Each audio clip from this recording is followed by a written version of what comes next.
Shalom saudara terkasih, saya percaya kita semua semangat menjalani tahun yang baru ini. Dalam edisi Voice of Pentecost kali ini saya ingin menjelaskan mengapa Pentakosta ketiga memiliki dimensi yang jauh lebih besar dari peristiwa Azusa Street. Memang ini akan berbicara sedikit sejarah, tapi jangan alergi dulu saudara, karena ini penting sekali. Karena sudah lebih dari 1 abad, maka saksi mata yang menyaksikan langsung betapa dahsyatnya pencurahan Roh Kudus yang terjadi di Azusa Street sudah meninggal. Dan kita hanya dapat mengetahuinya dalam catatan-catatan peristiwa serta bukti sejarah pada waktu itu. Salah satunya yang ditulis dalam buku 100 peristiwa penting dalam sejarah kekristenan. Tercatat bahwa harian Los Angeles Times hari Rabu tanggal 19 April 1906 memberitakan sebuah pertemuan diadakan di sebuah pondok yang hampir rubuh di Azusa Street. Dan para pengikut doktrin-doktrin yang mengerikan ini mempraktekkan upacara-upacara paling fanatik, mengkhotbahkan teori-teori liar, dan memaksakan mereka sendiri dalam keadaan kegembiraan yang tidak waras dengan semangat mereka sendiri. Nah saudara, publisitas negatif semacam ini malah sesungguhnya membantu mengumpulkan massa. William Seymour tiba di Los Angeles di bulan Februari tahun 1906. Dan dia mulai berkhotbah serta membangun pelayanannya di Azusa Street.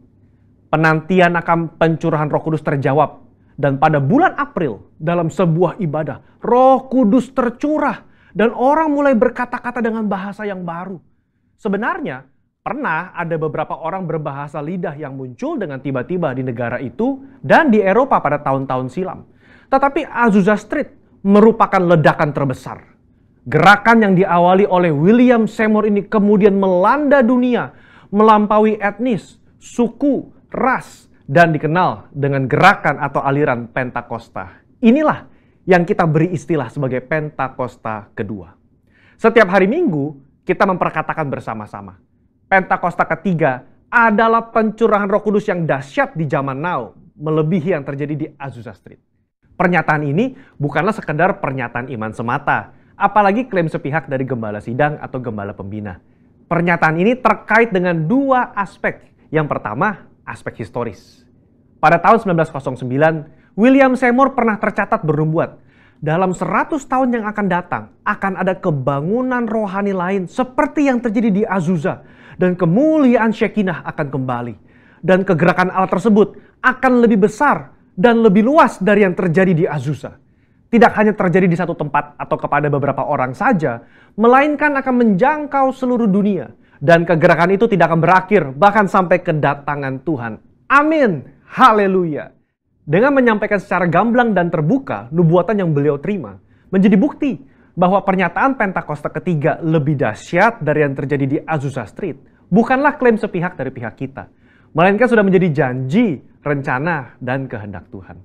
Dalam nubuatan tersebut dinyatakan 3 hal yang membuat Pentakosta ketiga lebih dahsyat dari kegerakan Azusa Street, yaitu dari sisi kuantitas, tidak hanya terjadi di satu tempat atau kepada beberapa orang saja, melainkan di banyak tempat dan kepada banyak orang. Sisi jangkauan, bukan hanya kepada satu kota atau satu negara saja, tetapi ke berbagai negara di berbagai benua di bumi ini. Yang ketiga, sisi rentang waktu. Fokusnya bukan hanya terjadi 1 tahun atau 3 tahun, melainkan tidak berhenti sampai Tuhan Yesus datang kembali. Aspek yang kedua, yaitu aspek teologis atau biblikal. Alkitab kita menyebutkan istilah hujan awal atau yoreh terkait musim menanam dan hujan akhir, malkos, yang terkait dengan musim menuai, sebagaimana yang kita temukan dalam ayat-ayat berikut ini. Berdasarkan prinsip hujan awal dan hujan akhir, dapat kita pahami bahwa hujan awal pencurahan Roh Kudus mengawali kelahiran gereja, dan hujan akhir pencurahan Roh Kudus mengawali penuaian jiwa terbesar dan terakhir sebelum kedatangan Tuhan Yesus yang kedua kali. Hujan akhir pencurahan Roh Kudus jauh lebih dahsyat daripada hujan awal, karena penuaian jiwa-jiwa yang terjadi jauh lebih besar. Bradley Truman Knoll dalam bukunya berkata, konsep hujan akhir memberikan struktur kepada kisah kegerakan Pentakosta kita bahwa akan datang pencurahan Roh Kudus yang dahsyat sebelum kedatangan Tuhan Yesus kali yang kedua. Kita sekarang berada di era di mana hujan akhir itu sedang dicurahkan. Tujuan dari hujan akhir ini memiliki 2 sisi, yakni Pemberitaan Injil Kerajaan kepada seluruh dunia, di mana kita menjadi saksi dan mempersiapkan berkas tuaian untuk siap dituai. Haleluya. Jika kita memperhatikan aspek historis dan aspek teologis di atas, kita memiliki dasar untuk mengatakan bahwa gerakan Pentakosta ketiga terjadi dalam dimensi yang jauh lebih besar dari Azusa Street. Ini merupakan sebuah hak istimewa bagi kita semua yang hidup di generasi ini. Jadi, jangan sampai ketinggalan. Jadilah utusan Pentakosta ketiga, the messenger of the third Pentecost, dimanapun saudara berada. Untuk penjelasan lebih lengkapnya dari tim teologi kami, jangan lupa buka link yang ada di atas atau scan QR Code yang tersedia. Tuhan Yesus memberkati. Puji nama Tuhan. Selamat pagi Bapak Ibu Saudara. Shalom. Saya undang kita semua untuk bangkit berdiri. Boleh kalian lihat kanan kirimu, depan belakang, kasih salam. Halo, selamat hari Minggu. Saya percaya Bapak Ibu Saudara, firman Tuhan katakan mengucap syukurlah dalam segala hal. Berarti bukan saja dalam hal yang baik, tapi dalam segala hal aspek hidup kita. Mungkin dalam hari-hari ini kita lagi ngalamin sesuatu yang gak enak, lagi alami sesuatu yang kita mungkin belum ngerti. Tapi firman Tuhan katakan mengucap syukurlah dalam segala hal. Amin. Oleh karena itu pagi ini saya ajak kita datang di hadapan Tuhan. Kita bawa ucapan syukur kita yang terbaik di hadapan Tuhan. Sama-sama kita mau berdoa. Terima kasih Tuhan. Kalau kami boleh ada sebagaimana kami ada hari ini, bukti nyata bahwa penyertaan Tuhan begitu luar biasa dalam hidup kami. Kau Allah yang setia tidak pernah meninggalkan kami. Kami bersyukur Tuhan. Kami bawa ucapan syukur kami pagi ini di hadapan Tuhan. Melewati apapun yang kami alami, kami mau tetap bersyukur dan mengandalkan Tuhan dalam hidup kami. Ini setiap kami Tuhan, kami bawa pujian, penyembahan kami yang terbaik. Biar Engkau Allah yang bertahta atas pujian dan penyembahan kami. Di dalam nama Tuhan Yesus. Haleluya. Amin. Silakan duduk kembali Bapak Ibu Saudara. Kau baik dalam hidup kami Tuhan. Terima kasih Tuhan.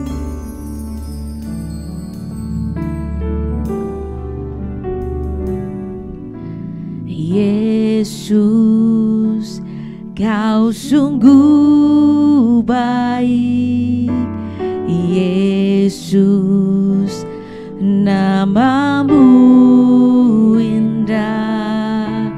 Yesus, ku cinta Kau selalu. Ku tinggikan, ku agungkan selamanya. Panggil Dia Yesus. Yesus, Kau sungguh baik. Yesus, nama-Mu indah. Yesus, nama-Mu indah. Yesus, ku cinta Kau selalu. Ku tinggikan, ku agungkan selamanya. Ku mau memuji-Mu, ku mau memuji-Mu. Ku selalu puji-Mu, ku mau menyembah-Mu. Ku selalu sembah-Mu. Kau yang layak terima semua pujian, kemuliaan hanya bagi Tuhan. Mari lebih lagi sama-sama katakan, Yesus Kau sungguh baik. Yesus, Kau sungguh baik. Yesus, nama-Mu indah. Nama-Mu indah. Yesus, ku cinta Kau selalu. Ku cinta Kau selalu. Ku tinggikan, ku agungkan selamanya. Yesus, Kau sungguh baik. Yesus, Kau sungguh baik. Yesus, nama-Mu indah. Nama-Mu indah. Yesus, ku cinta Kau selalu. ku tinggikan, ku agungkan selamanya. Ku mau memujimu, ku mau memujimu, ku selalu pujimu, ku mau menyembahmu. Kami mau selalu menyembahmu. Amin. Kau yang layak terima semua pujian, kemuliaan hanya bagi Tuhan. Ku mau memujimu. Mari puji Dia pagi ini. Ku mau menyembahmu, ku selalu sembahmu. Kau yang layak terima semua pujian, kemuliaan hanya bagi Tuhan. Semua kemuliaan, semua kemuliaan dan keagungan tertuju padamu, Tuhan dan Rajaku. Segenap jiwa dan nafasku, menyembah Yesus yang hidup. Katakan semua kemuliaan, semua kemuliaan dan keagungan tertuju padamu, Tuhan dan Rajaku. Segenap jiwa dan nafasku, amin, menyembah Yesus, menyembah Yesus yang hidup. Mari jemaat Tuhan sama-sama angkat tanganmu, katakan, ku mau memujimu, ku selalu Ini pujian kami pagi ini Tuhan. Kami mau selalu menyembahmu. Apapun yang terjadi dalam hidup kami, tetap Engkau Allah yang layak terima semua pujian. Amin. Kemuliaan hanya bagi Tuhan. Katakan, ku mau memujimu, ku selalu pujimu, ku mau menyembahmu, ku selalu sembah. Kau yang layak, amin. Semua pujian, kemuliaan hanya bagi Tuhan. Berikan tepuk tangan yang terbaik buat Dia. Lebih lagi katakan, ku mau memujimu, ku selalu pujimu, ku mau menyembahmu. Kami mau selalu menyembahmu.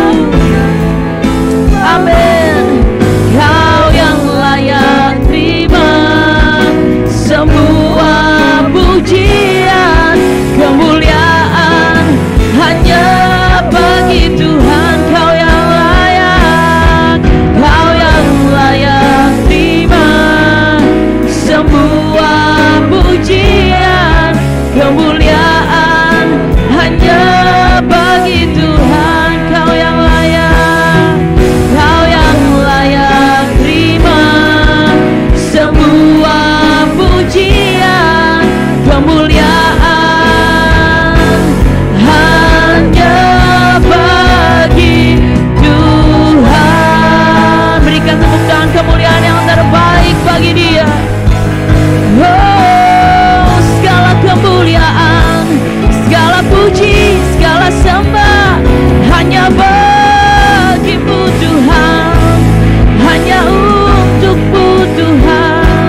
terbaik bagi Dia.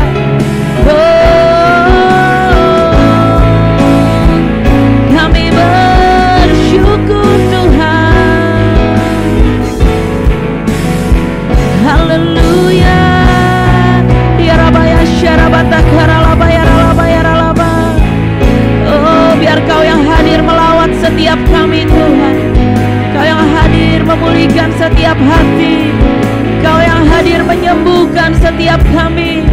Ya Rabaya syarabata karalaba ya ralaba ya ralaba. Oh Rabaya sikarabata karalaba ya ralaba. Sebab itu kami mau terus bernyanyi bagi-Mu Tuhan. Oh Rabaya syarabata karalaba ya syante. Haleluya. Oh Yesus.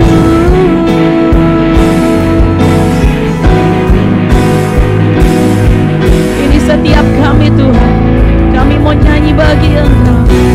Nyanyi pujian bagi-Mu.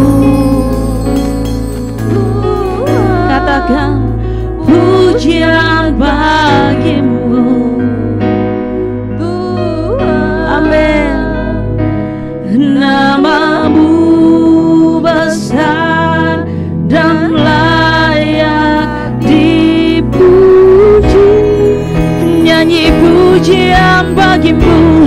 Nyanyi pujian bagi-Mu. Pujian bagi-Mu Tuhan. Yes. Tuhan, nama-Mu besar dan layak dipuji. Mari sambil bangkit berdiri, lebih lagi nyanyi bagi Dia. Nyanyi pujian bagi-Mu. Kami nyanyi puji bagi-Mu Tuhan. Yes. Sebab nama-Mu besar dan layak dipuji. Dan layak dipuji. Nyanyi pujian bagi-Mu. Pujian bagi-Mu. Pujian bagi-Mu. Tuhan, nama-Mu besar, nama-Mu besar dan layak dipuji.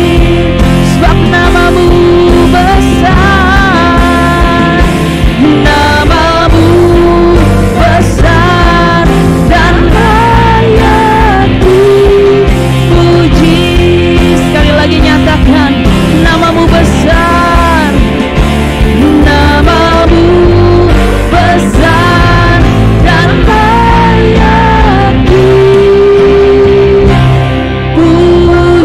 Berikan tepuk tangan yang terbaik buat Allah kita yang dahsyat. Benar Tuhan, sebab nama-Mu besar dan layak dipuji. Sebab itu pagi ini kami mau lebih lagi memuji dan meninggikan nama Tuhan. Segala pujian hormat hanya bagi Engkau. Dalam nama Tuhan Yesus semua yang siap memuji Tuhan, sama-sama katakan amin. Kasih tepuk tangan yang terbaik buat Tuhan. Seberapa banyak yang pagi ini rindu memuji meninggikan Tuhan lebih lagi? Boleh lambaikan tangannya. Boleh kasih tos dulu kanan kirimu, katakan mari puji Tuhan lebih lagi. Haleluya. Mari tepuk tangan buat Tuhan, come on.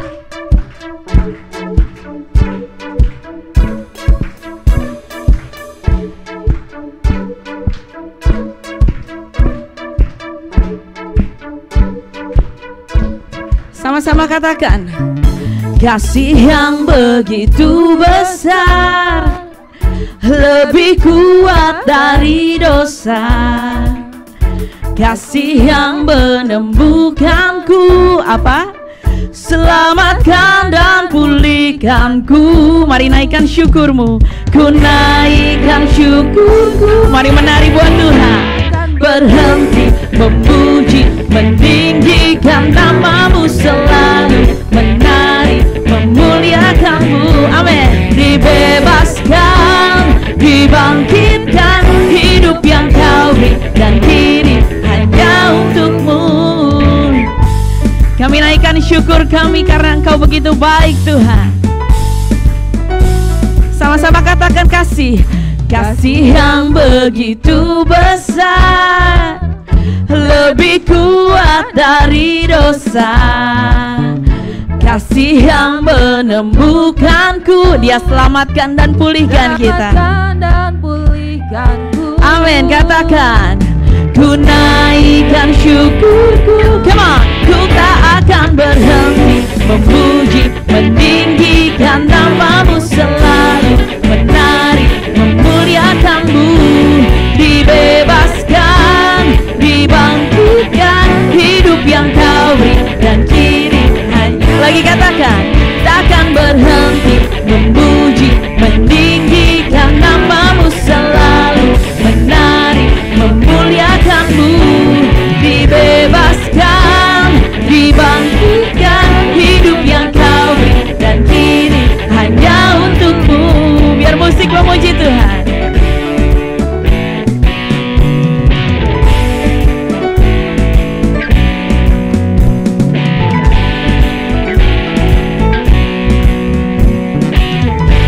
Sama-sama angkat tanganmu, yuk katakan, ku naikkan syukurku.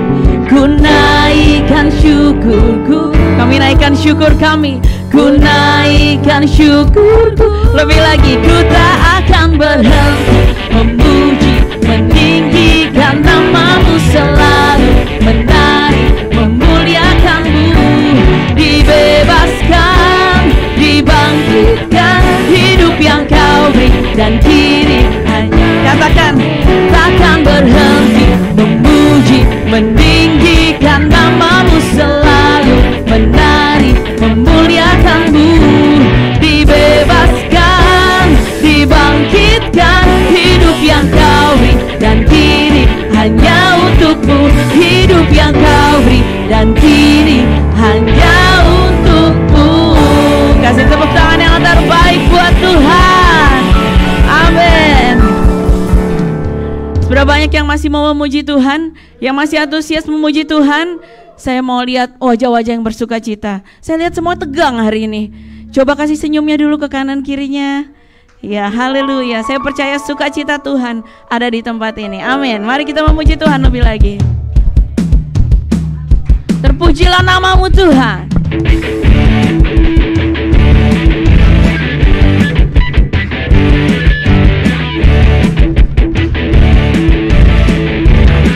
Sama-sama katakan, terpujilah nama-Mu Tuhan, kuat dan penuh kemuliaan. Kuat dan penuh kemuliaan.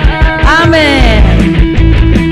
Satu suara kami nyatakan, kebesaran-Mu tetap selamanya. Terpujilah nama-Mu, terpujilah nama-Mu Tuhan, ajaib dan penuh keagungan. Satu hati kami mau nyatakan, satu hati kami nyatakan, kerajaan-Mu kekal selamanya. Sama-sama serukan. Oh, oh, oh, oh, oh, Engkaulah Raja atas dunia. Dia yang apa? Yang menghancurkan kutuk dan membebaskan. Amin. Kami bersama. Mari bertepuk tangan buat Dia. Engkau Tuhan berjaya dan memerintah untuk selamanya. Terpujilah nama-Mu, terpujilah nama-Mu Tuhan, ajaib dan penuh keagungan, ajaib dan penuh keagungan. Satu hati kami mau nyatakan, amin. Kerajaan-Mu kekal selamanya. Sama-sama serukan. Oh, oh, oh, come on. Engkaulah Raja atas dunia.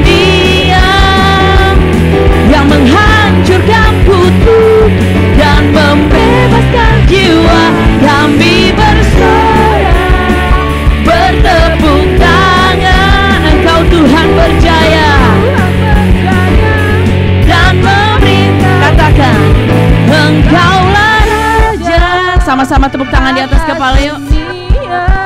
Yang apa? Yang menghancurkan kutuk dan membebaskan. Kami mau bersorak bagimu. Kami bersorak, bertepuk tangan. Engkau Tuhan berjaya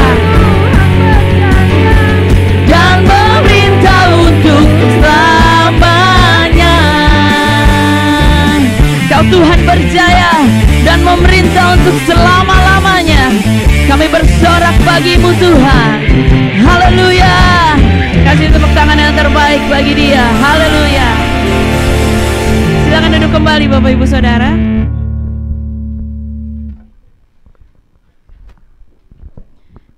Kami mau siapkan hati kami untuk dengar kebenaran firman-Mu siang hari ini ya Tuhan.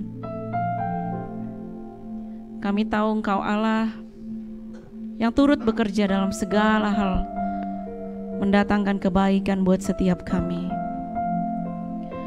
Mungkin banyak kami mencari ketenangan di luar sana, orang-orang mencari ketenangan di luar sana, tapi kami percaya ketenangan kami yang sejati hanya kami dapat di dalam Engkau.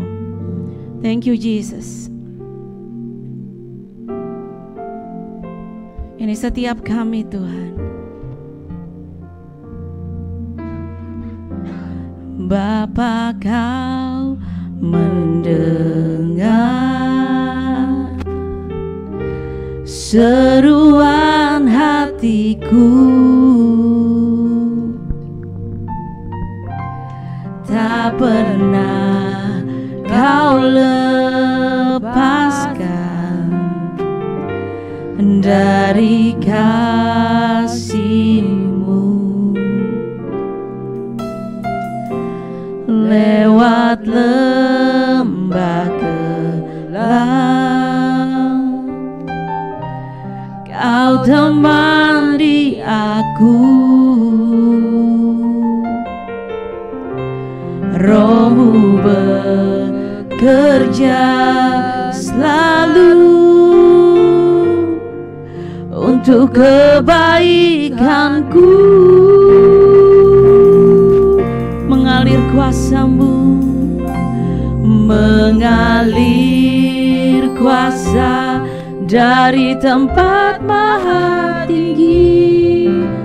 Bapa kekal mulia, Kau hadir di sini, memulihkan hati, menyembuhkan yang terluka.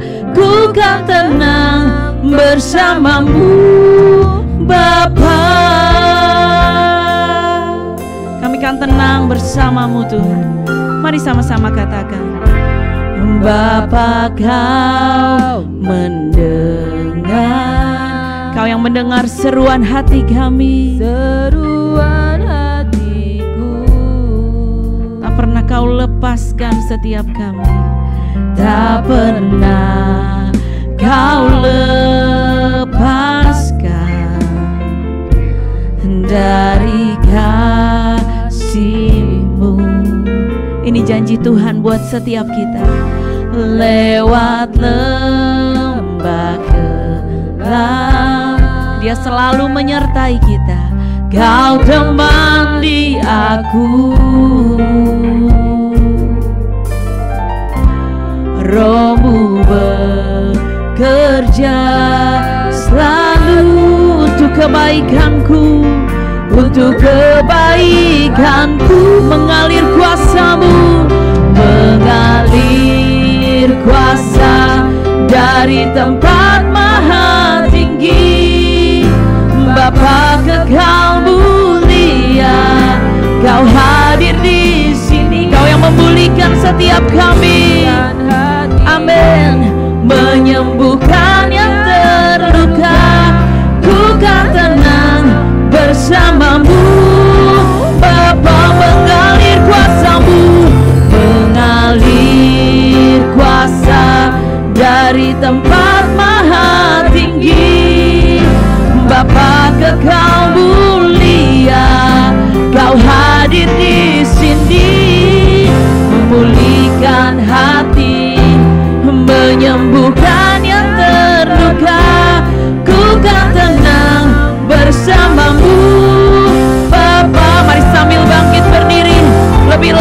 mengalir kuasa-Mu, mengalir kuasa dari tempat maha tinggi. Amin. Bapa kekal mulia, Kau hadir di sini. Kau yang memulihkan setiap hati, Kau yang menyembuhkan setiap kami yang terluka. Ku tenang bersama-Mu, Bapa. Mari jemaat Tuhan, angkat tanganmu, katakan, mengalir kuasa dari tempat maha tinggi. Kau yang dengar seruan hati anak-anak-Mu di tempat ini, Tuhan. Kau hadir di sini, amin. Memulihkan hati, menyembuhkan yang terluka. Ku kan tenang bersama-Mu, Bapa. Sekali lagi angkat tanganmu, katakan, mengalir kuasa dari tempat maha tinggi. Biar ini bukan sekadar nyanyian kami, Tuhan, tapi bentuk pengharapan kami hanya padamu, Tuhan. Amin. Memulihkan hati, menyembuhkan, Kau yang sembuhkan setiap hati. Yes, kami akan tenang bersama-Mu. Mengalir kuasa dari tempat, mengalir kuasa-Mu. Kau hadir di sini, memulihkan hati, menyembuhkan yang terluka. Bukan tenang bersama-Mu, Bapa. Kami kan tenang bersama-Mu. Bukan tenang bersama-Mu, Bapa. Bukan tenang, bukan tenang bersama-Mu, bersama-Mu. Panggil dia Bapa, Bapa.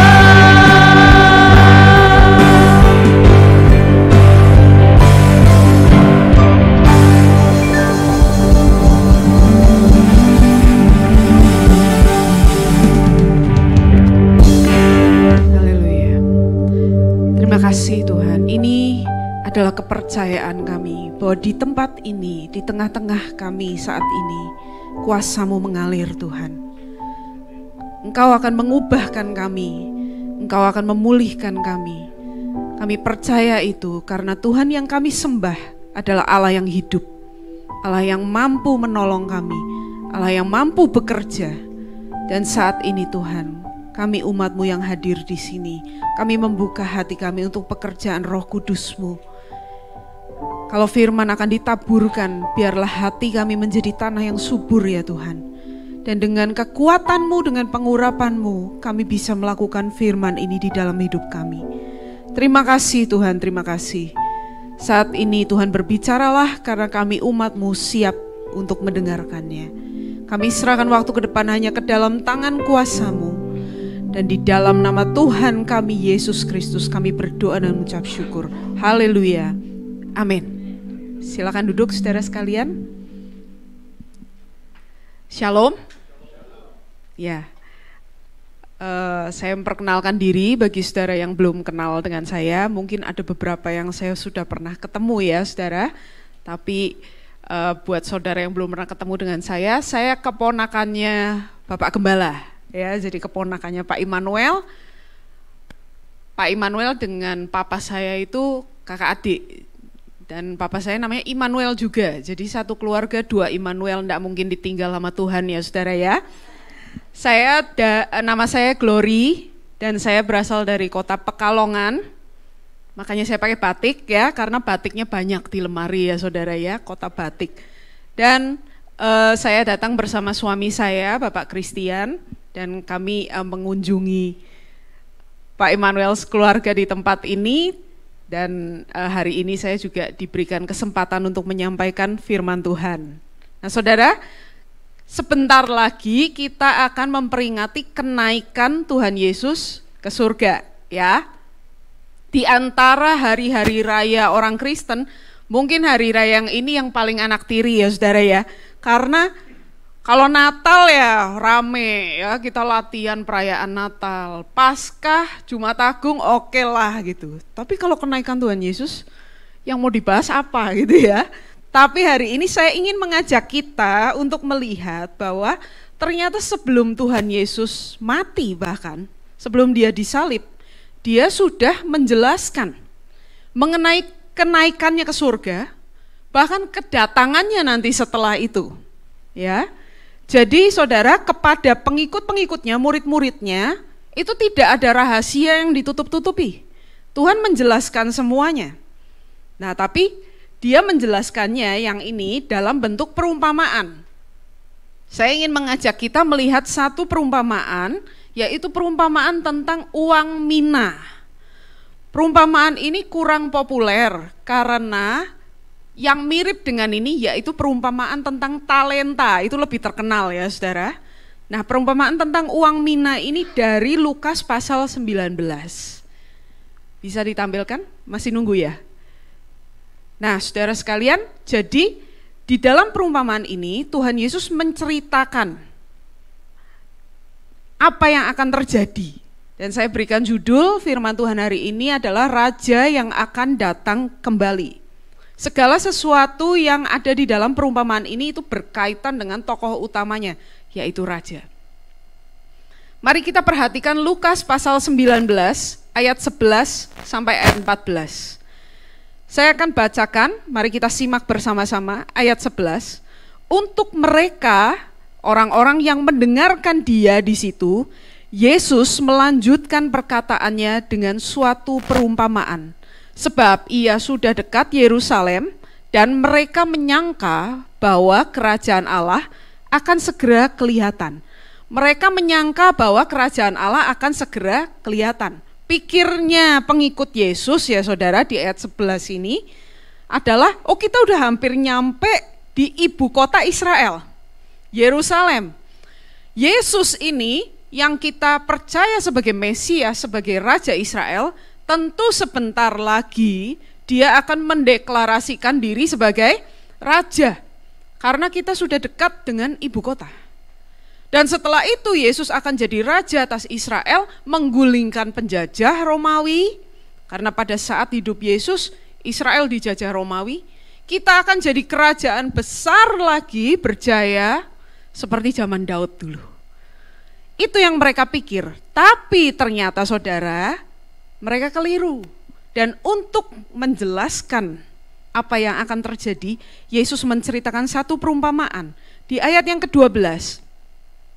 Maka Yesus berkata, ada seorang bangsawan berangkat ke sebuah negeri yang jauh untuk dinobatkan menjadi raja di situ, dan setelah itu baru kembali. 13.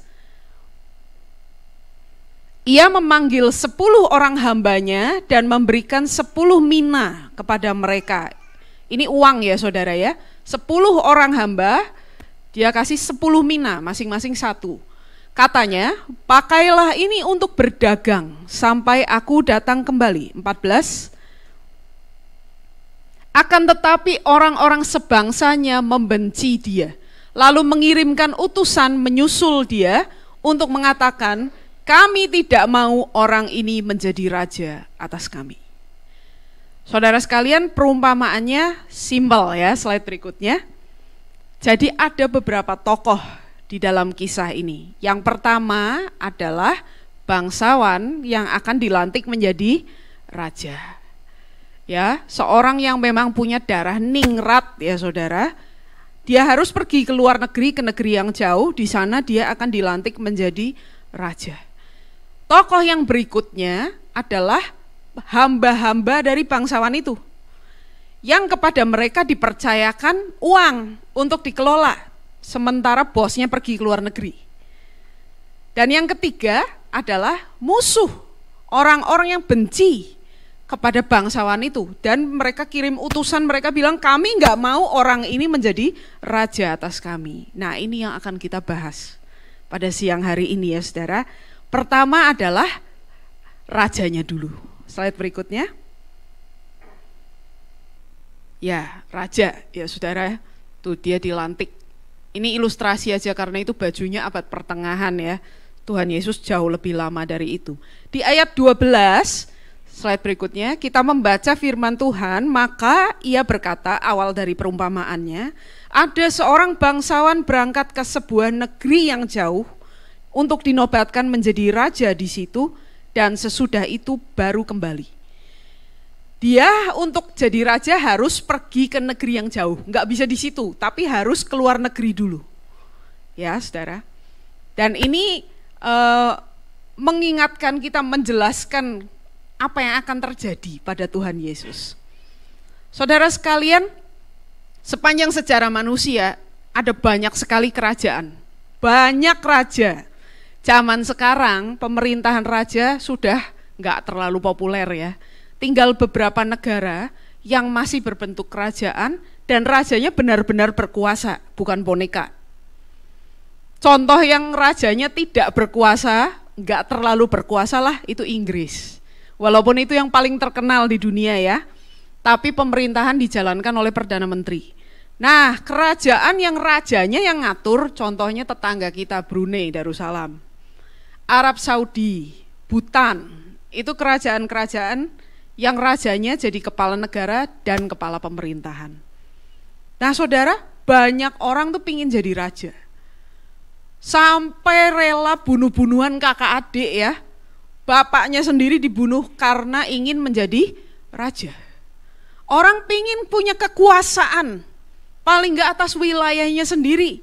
Kalau bisa, kalau saudara nonton film superhero ya, Marvel itu dulu yang berjilid-jilid, kita tontonin semuanya mulai dari Iron Man sampai nggak tahu, saya nggak ngikutin lagi saking banyaknya ya saudara, nambah terus.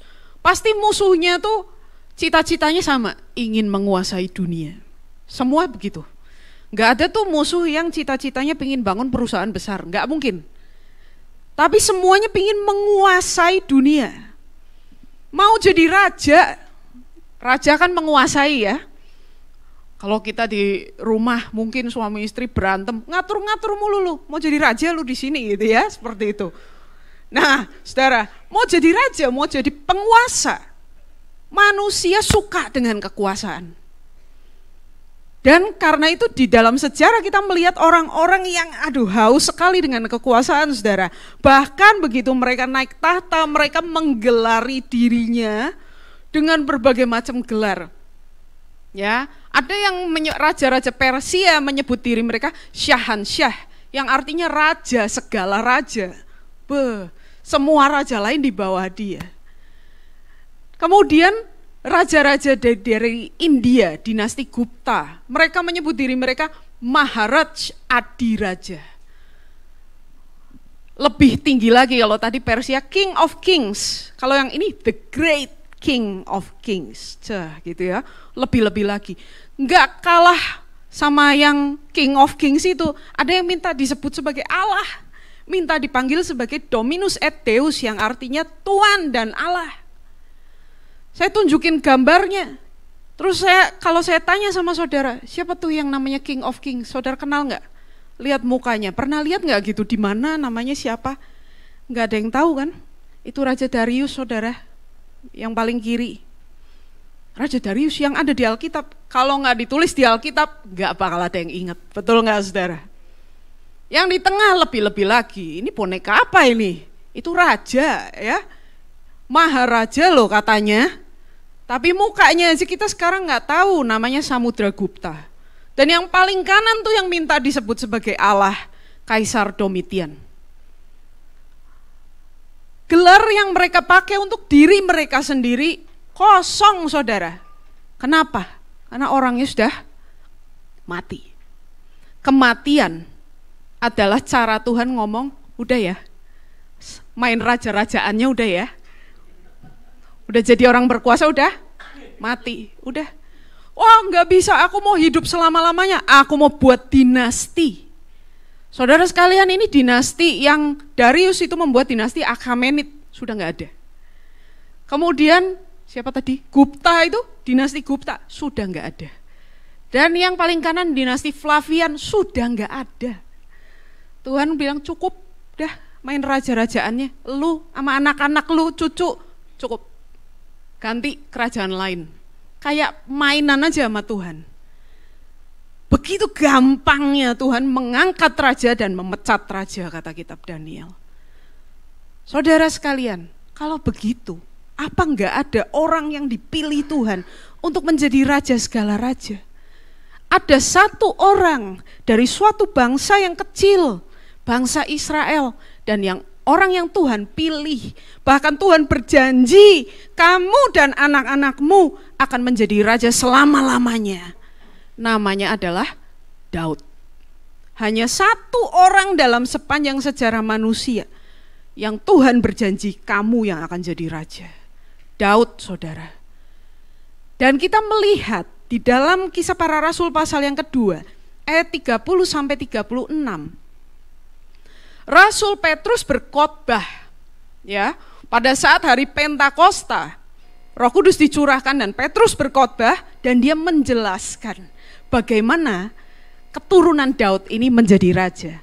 Allah telah berjanji kepada Daud dengan mengangkat sumpah, ya, bahwa Allah akan mendudukkan seorang dari keturunan Daud sendiri di atas tahtanya. Berarti selain keturunan Daud gak bisa jadi raja ya saudara. Tapi dari antara keturunan Daud yang mana? Tandanya apa bahwa orang ini yang akan jadi raja? Ayat 31, karena itu Daud sendiri telah melihat ke depan dan telah berbicara tentang kebangkitan Mesias. Mesias artinya yang diurapi.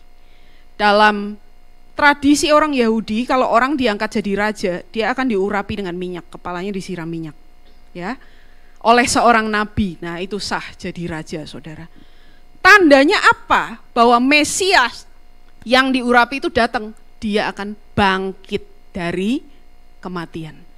Tadi saya katakan, raja-raja dunia, waktu mereka memerintah, mereka bilang, gua raja segala raja. Tapi terus Tuhan bilang, udah ya raja-rajaannya, gimana caranya saudara menghentikan? Mati. Begitu udah mati, udah kuburannya dirampok orang gitu ya, karena banyak hartanya. Udah, namanya hilang dari ingatan manusia. Kalau orang mau jadi raja selama-lamanya, dia harus hidup terus. Cengli ya saudara ya. Mau jadi raja terus ya harus hidup terus, betul ya. Karena itu kematian tidak boleh berkuasa atas orang itu. Dan di sini firman Tuhan bilang, tanda raja yang dipilih itu, dia akan bangkit dari kematian. Dan Petrus mengatakan dengan yakin, dengan mantap ayat 32, Yesus inilah yang dibangkitkan Allah. Oh, siapa bilang Yesus dibangkitkan Allah? Dan tentang hal itu kami adalah saksi. Kalau ada saksinya, ada buktinya kuburannya kosong, tidak ada yang bisa menyangkal bahwa Yesus itu bangkit. Dan kalau Yesus benar-benar bangkit, nah itu dia raja yang dipilih oleh Allah. Ayat berikutnya, ayat 33, dan sesudah Yesus ini ditinggikan oleh tangan kanan Allah.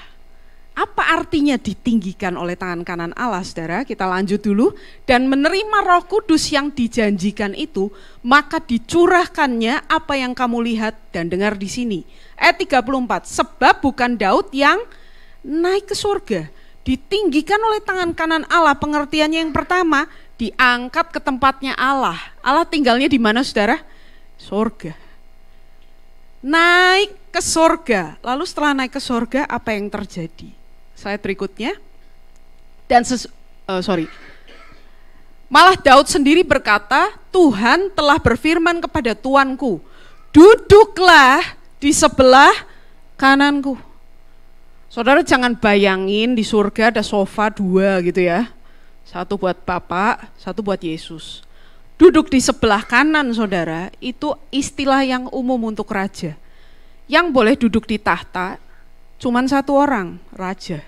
Kalau ada yang duduk di sebelahnya, orang itu juga raja, memerintah bersama-sama. Jadi bukan hanya Yesus ini bangkit dari kematian, dia juga dibawa ke surga dan di sana dia memerintah bersama Allah sebagai raja. Sebagai kesimpulan Petrus berkata, Allah telah membuat Yesus yang kamu salibkan itu menjadi Tuhan dan Kristus. Karena itu kenaikan Yesus ke surga membuktikan dia benar-benar raja segala raja. Dan dia naik ke surga untuk menerima pemerintahan, saudara. Menerima kekuasaan. Kalau gitu, hari kenaikan Tuhan Yesus ke surga itu bukan hari raya anak tiri buat orang Kristen ya, tapi satu hari yang sangat penting ketika Yesus yang kita sembah, yang mati menebus kita, yang bangkit menyelamatkan kita, dia naik ke surga menerima pemerintahan dan sah kalau kita bilang Yesus itu raja kita. Karena itu di dalam Matius 28 ayat yang ke-18 saudara, Tuhan Yesus sebelum dia naik ke surga dia berkata kepada murid-muridnya, kepadaku telah diberikan segala kuasa di surga dan di bumi. Ini gak asal ngomong, karena Allah sendiri yang memberikan kekuasaan itu kepada Yesus. Nah saudara, inilah rajanya. Ada seorang raja, bangsawan yang harus pergi ke tempat yang jauh, ke negeri yang jauh untuk dilantik menjadi raja. Dan sesudah itu dia baru kembali. Ada Tuhan Yesus dari sorga, dia datang ke dunia. Dan dia harus kembali lagi ke sorga untuk dilantik menjadi raja. Dan sesudah itu dia akan datang kembali. Nah ini ya, jadi dari satu ayat ini kita melihat yang dimaksud adalah Yesus. Nah kalau raja ini akan datang kembali, ceritanya belum selesai nggak selesai di situ ya saudara, karena ada lanjutannya. Sebelum dia pergi, dia memanggil, slide berikutnya, hamba-hambanya. Nah, saudara biasanya kalau bayangin hamba, kebayang apa? Kebayang sapu, pel gitu kali ya. Atau hamba zaman sekarang mungkin vacuum cleaner kali ya saudara ya.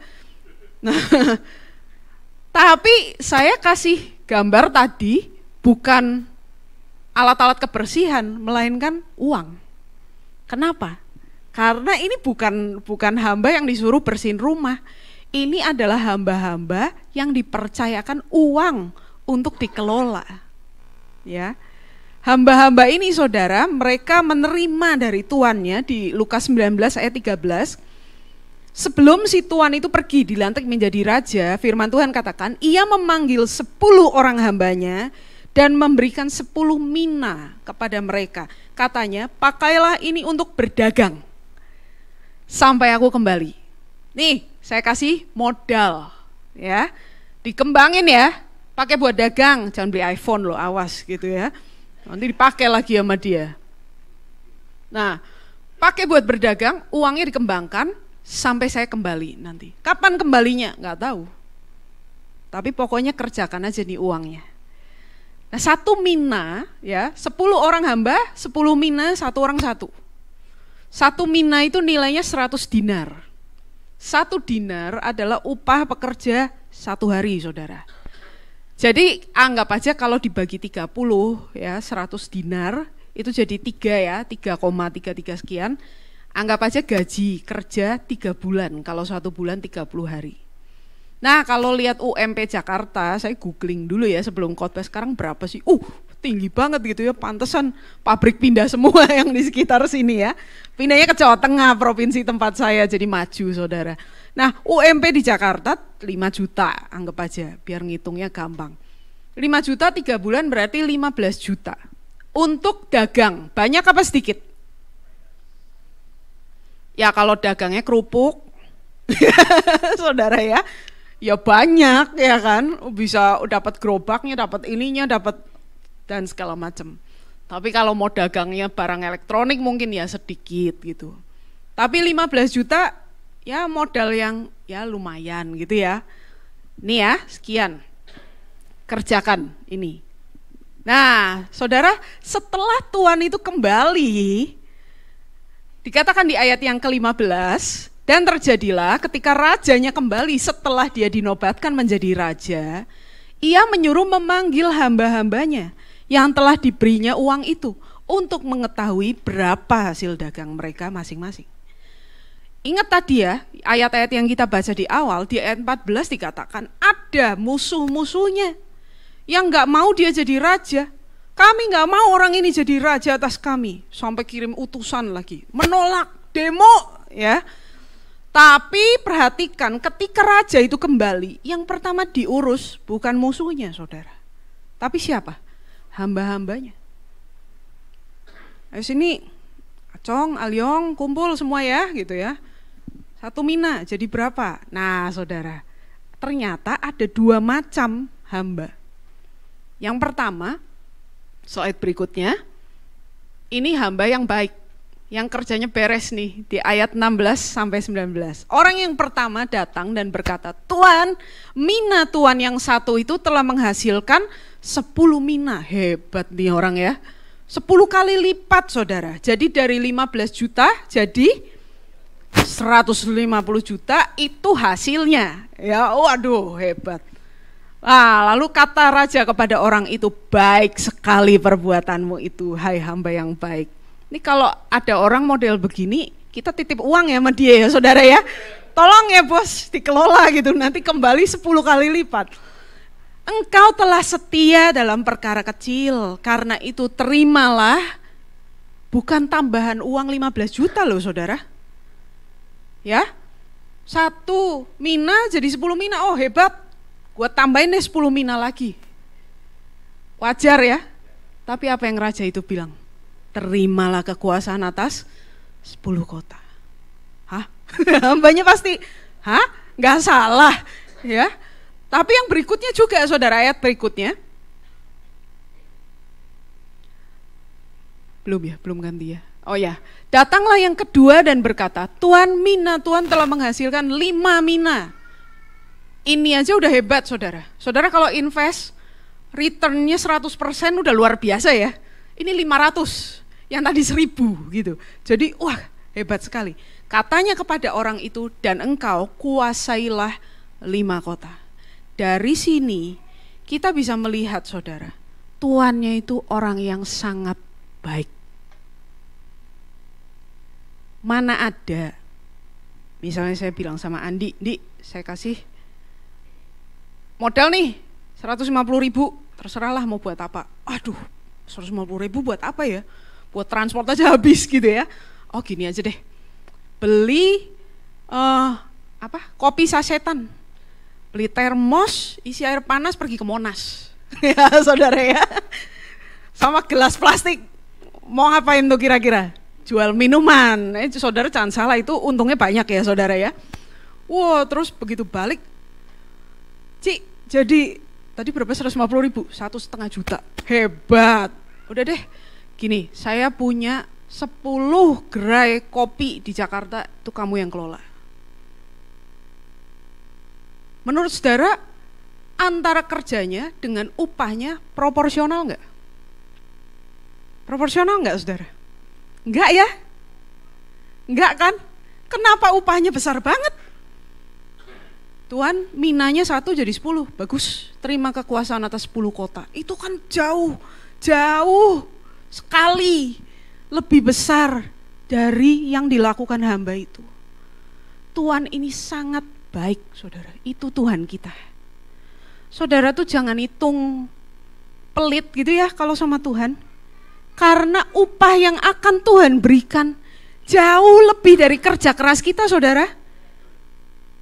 Sampai Paulus yang sudah setengah mati nih ya, kan di sini nggak ada kan yang pernah dicambukin gara-gara saudara Kristen, pernah nggak? Nggak ya, apalagi dihadapkan binatang buas, nggak mungkin. Paling buas juga mungkin anjing tetangga ya saudara, itu udah buas banget gitu. Tapi sampai ketemu singa, sampai hampir mati, nggak pernah kita ngalamin itu. Paulus mengalami itu dan dia bilang, penderitaan ringan sekarang ini tidak sebanding dengan kemuliaan kekal yang Allah sediakan. Itu jadinya kalau mata orang tuh dibuka oleh Tuhan. Yang Allah janjikan adalah kemuliaan yang melebihi segala-galanya. Kalau ada orang bilang gini ya, puji Tuhan saya dikasih sama Tuhan mobil, Memang saudara, apa yang gak pernah dilihat mata, saudara pernah dengar ya, gak pernah didengar telinga, gak pernah muncul dalam hati, itu yang Tuhan sediakan. Mobil pernah dilihat mata gak saudara? Pernah kan? Didengar telinga setiap hari, itu ya. Timbul dalam hati, aduh enak ya kalau punya mobil, timbul saudara. Bukan itu yang Allah janjikan. Materi, uang, bukan itu. Yang gak pernah dilihat mata, benar-benar gak pernah dilihat mata, kita gak tahu. Sampai nanti waktu kita terima, kita akan kaget, Tuhan kenapa upahnya besar banget. Saya itu cuma main musik Tuhan di gereja. Tuhan saya itu cuma ngajar sekolah minggu. Tuhan saya cuma berbuat hal yang seperti kenapa upahnya besar sekali. Karena Tuhan kita itu sangat baik saudara. Sangat murah hati. Gak ada yang sia-sia yang kita lakukan buat dia. Ya, yang penting ini yang Tuhannya inginkan. Kalau saudara pikirkan ya, raja ini kasih nih 1 mina ya, terus hambanya bilang Tuhan jadi 10 mina. Bagus ya Tuhan, saya kerja keras. Wah bagus, terima kekuasaan atas 10 kota. Dia perlu gak 10 mina itu? Tuannya perlu gak saudara? Dia punya puluhan kota, perlu gak dia uang segitu? Gak perlu. Perlu gak Tuhan bakat kita? Gak perlu gak Tuhan uang kita? Gak perlu, tapi kenapa kita berikan itu buat Tuhan? Karena Tuhan senang. Yang Tuhan cari bukan hasil yang besar, tapi yang Tuhan cari adalah kesetiaan hambanya.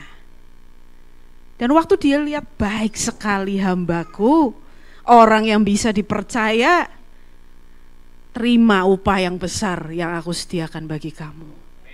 Nah ini saudara.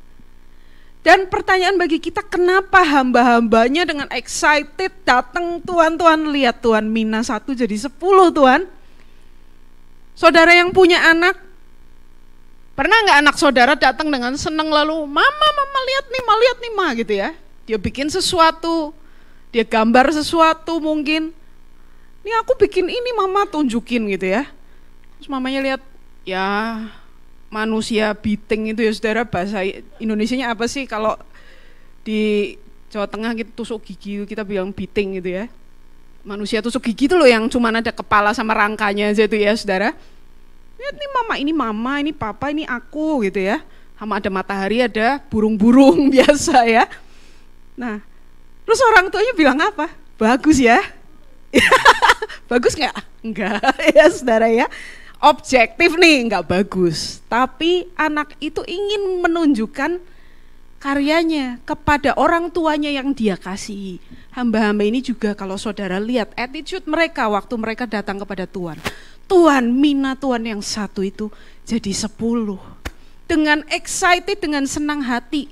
Mereka mengerjakan itu karena mengasihi Tuannya. Slide berikutnya.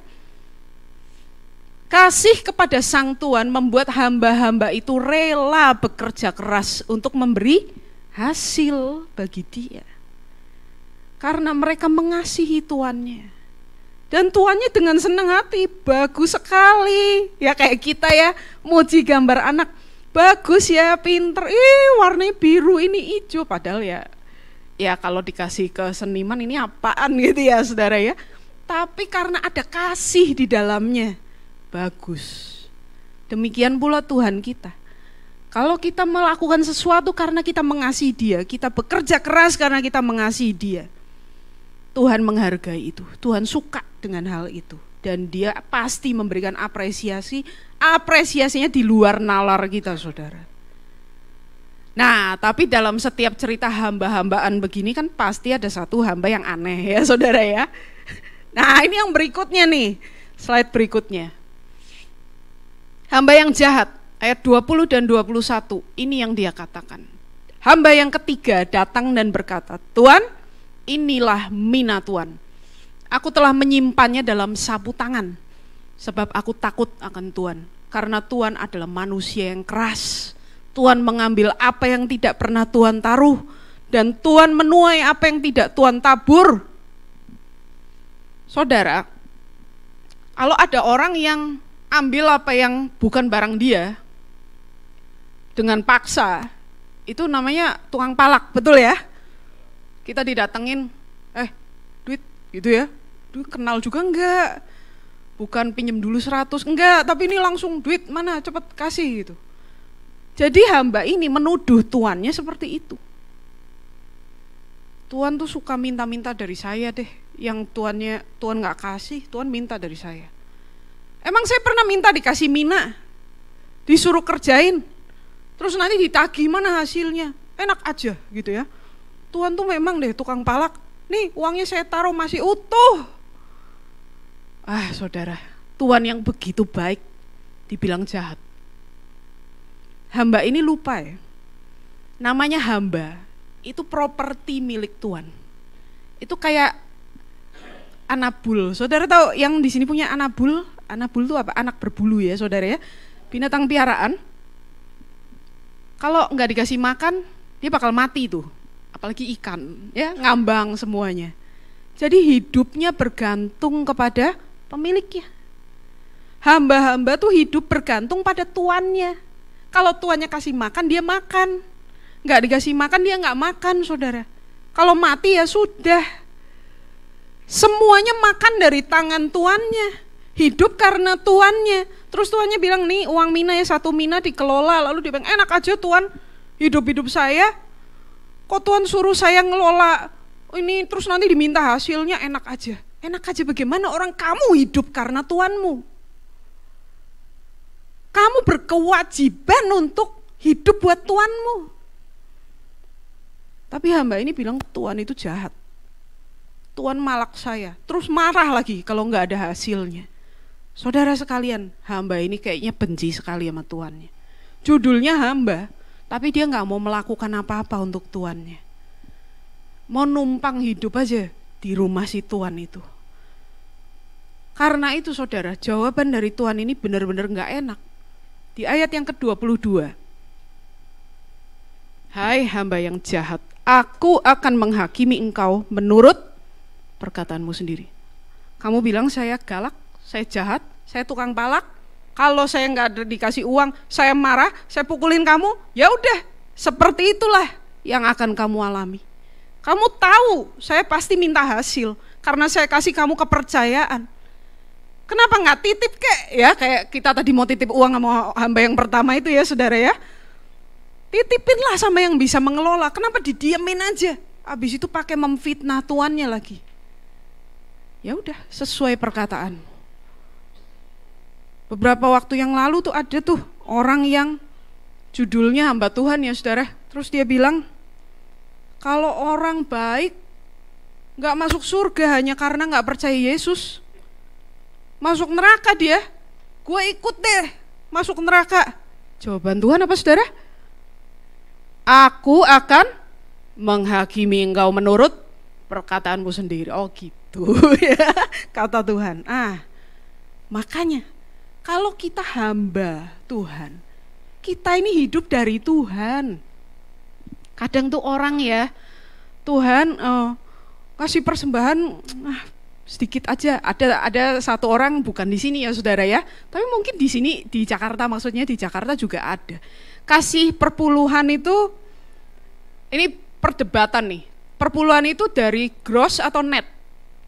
Jadi gini loh saudara. Ini dia punya pemasukan sekian ya, anggaplah 10 juta deh. Terus dipotong biaya hidup 6 juta. Terus dipotong uang sekolah anak sekian, dipotong ini, sisa 500 ribu. Nah itu tuh dikasih perpuluhannya 50 ribu. Itu berarti perpuluhan net. Nah ya saudara, jadi seperti itu. Atau gross, kalau gross berarti 10 juta perpuluhan 1 juta. Yang benar yang mana? Yang gross saudara ya. Jadi kalau ada yang net, tolong tersinggung dan bertobat ya saudara. Nah kalau kita hitung dulu semua kebutuhan kita baru kasih perpuluhan, habis dong. Nggak ada perpuluhan, itu mah persembahan namanya ya, bukan perpuluhan. Tapi ada orang-orangnya seperti itu, judulnya hamba Tuhan, pelayanan. Tapi kalau sama Tuhan tuh pelit bener. Padahal dia bisa jadi kaya, yang ngasih siapa saudara? Tuhan. Ada lagu lama ya, berdasarkan firman Tuhan. Tuhan mengubah miskin dan menjadikan kaya. Tapi ingat, setelah itu dia merendahkan dan meninggikan juga. Harta itu dari Tuhan. Dan bisa diambil, kalau yang punya mau ngambil ya dia ambil. Bisa juga dia titipin yang banyak kepada kita. Bisa dia titipin sedikit, terserah dia. Nah kalau itu titipan dan Tuhan minta, ya kita harus kasih, saudara. Tapi ada hamba-hamba, orang-orang yang katanya percaya sama Tuhan, begitu Tuhan atur, ngapain sih Tuhan ngatur-ngatur? Kenapa saya mesti ngikutin? Emang saya pernah minta diatur di dalam hal ini dan itu? Kita nggak bisa ngomong begitu, saudara. Namanya hamba itu ya cuman punya satu posisi, taat. Itu aja, nggak ada yang lain. Nah, perumpamaan ini sebagian besar bahas hambanya. Jadi saudara, inti dari perumpamaan ini bukan kapan Yesus datang, bukan apa yang akan terjadi di akhir zaman nanti, tapi bagaimana kita menanti kedatangan Yesus. Sebagai hamba-hamba yang diberi kepercayaan, uang mina tadi. Bukan hanya talenta kita. Di dalam satu gereja yang bisa main musik tuh minoritas sedikit banget. Mungkin yang bisa khotbah cuman sedikit sekali. Tapi yang bisa nata bangku kan semua. Ya saudara, yang bisa bersih-bersih kan semua. Terus dalam hidup sehari-hari yang bisa melakukan firman Tuhan kan kita semua. Waktu kita, tenaga kita, kemampuan kita, pikiran kita, doa kita, itu semua mina yang Tuhan percayakan kepada kita. Berapa banyak dari antara kita kalau Tuhan datang hari ini kita bisa bilang, lihat Tuhan, semuanya udah aku kerjakan, 1 jadi 10. Ada juga yang Tuhan masih disapu tangan. Nah gawat ya saudara ya kalau yang seperti itu. Nah ini adalah tokoh yang kedua, hamba-hamba. Dan yang terakhir baru nih diurus oleh rajanya. Musuh yang menolak dia menjadi raja. Ayat yang ke-14, firman Tuhan berkata, akan tetapi orang-orang sebangsanya membenci dia, lalu mengirimkan utusan menyusul dia untuk mengatakan, kami tidak mau orang ini menjadi raja atas kami. Saudara, kalau waktu Tuhan Yesus menyampaikan itu, ini orang yang dimaksud jelas sekali, karena dia bilang orang-orang sebangsanya, udah pasti orang Yahudi. Ya, mengirim utusan, menyusul, bahkan ngomong, kami tidak mau Yesus menjadi raja atas kami. Saudara sekalian, yang namanya raja itu bukan kayak zaman sekarang presiden, enggak ya. Jadi kalau presiden itu misalnya presiden kita berbuat salah atau mengeluarkan kebijakan yang aneh-aneh atau bagaimana, kita bisa protes karena kita pilih dia jadi presiden. Ya, dan juga ada lembaga penyeimbang. Makanya pemilu kok susah amat sih, ada partai-partai segala macam, pemerintah daerah, tinggal pilih presiden kan beres. Oh justru harus yang DPR itu, saudara jangan pikir itu nggak ada gunanya, maling uang rakyat, jangan gitu ya saudara ya, ini negara kita ya. Jadi itu adalah lembaga yang menyeimbangkan kekuasaan presiden. Kalau nggak ada mereka, presiden jadi diktator saudara. Nah karena itu sekarang kita yang hidup zaman sekarang sulit untuk memahami raja zaman dulu. Raja pada zaman dulu itu kekuasaannya mutlak. Jadi seandainya Indonesia dipimpin raja dan rajanya ngomong, rakyat Indonesia mulai besok nggak boleh pakai sepatu. Sudah, hukum keluar, diviralkan. Raja bilang nggak boleh pakai sepatu. Besok ya saudara, minggu depan saudara semua ke gereja telanjang kaki ya, nyeker saudara, naik kakinya udah sakit semua ya, karena jalannya berbatu-batu gitu kan. Aduh, tapi itu hukum. Apapun yang raja katakan itu hukum. Dan kalau raja sudah ngomong, rakyatnya harus turutin.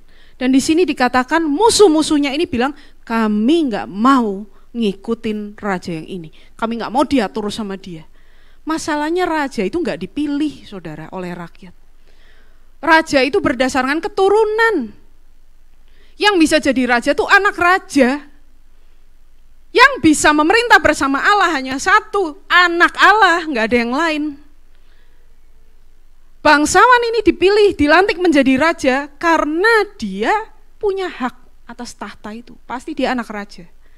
Nah ini saudara sekalian, sekalipun orang-orang ini menolak, pelantikan raja tidak bisa dihentikan. Sekalipun banyak yang benci kepada bangsawan itu yang jadi raja, tidak ada yang bisa menghalangi dia untuk menjadi raja. Demikian juga Tuhan kita. Slide berikutnya. Kebencian orang terhadap Tuhan Yesus, kalau saudara lihat apalagi zaman sekarang online gitu ya, orang memaki-maki Yesus gitu, itu bukan hal baru, itu udah dari dulu. Mazmur 2 ayat 2 sampai ayat 6 ya saudara, firman Tuhan sudah menubuatkan raja-raja dunia bersiap-siap dan para pembesar bermufakat bersama-sama untuk melawan Tuhan dan yang diurapinya, Mesias, raja yang dipilihnya. Tapi sekalipun dunia bermufakat melawan Allah, melawan Yesus. Ini saya kasih gambar ya saudara, yang paling atas itu ahli-ahli agama Israel yang menyalibkan Yesus. Di bawahnya itu pembantaian orang Kristen oleh ISIS. Dan yang paling bawah itu waktu di Sri Lanka beberapa tahun yang lalu, di beberapa tempat, 7 tempat kalau nggak salah, gereja dibom sekaligus dalam 1 hari. Mereka melawan Allah, melawan Yesus. Tapi di ayat 5 dikatakan, berkatalah Tuhan kepada mereka, akulah yang telah melantik rajaku di Sion, gunungku yang kudus. Tidak ada yang bisa menghentikan Yesus menjadi raja. Tapi pemberontakan manusia terhadap Allah, terhadap Yesus, itu bukan hal baru. Ini nubuat dari kitab Mazmur 1000 tahun sebelum Yesus. Tapi sebenarnya saudara, sejak awal ada manusia, kita sudah menolak Tuhan. Slide berikutnya. Kita semua termakan tipuan iblis yang berkata, engkau akan menjadi seperti Allah. Oh ya, saya bisa jadi seperti Allah? Bisa. Kalau Allah suruh saya mengampuni, saya bilang gak mau, bisa? Bisa. Kalau Tuhan kasih perintah, saya bilang gak mau, saya mau hidup semau saya sendiri, bisa? Bisa. Banyak kok orang seperti itu tapi menyebut dirinya Kristen, banyak gak saudara? Bisa, kamu bisa jadi seperti Allah, kamu atur hidupmu sendiri. Bilang sama Tuhan, Tuhan atur aja dunia, di surga saya ngatur hidup saya sendiri. Jangan ikut campur urusan saya. Gimana saya mau memperlakukan keluarga saya, itu keputusan saya, bukan urusan Tuhan.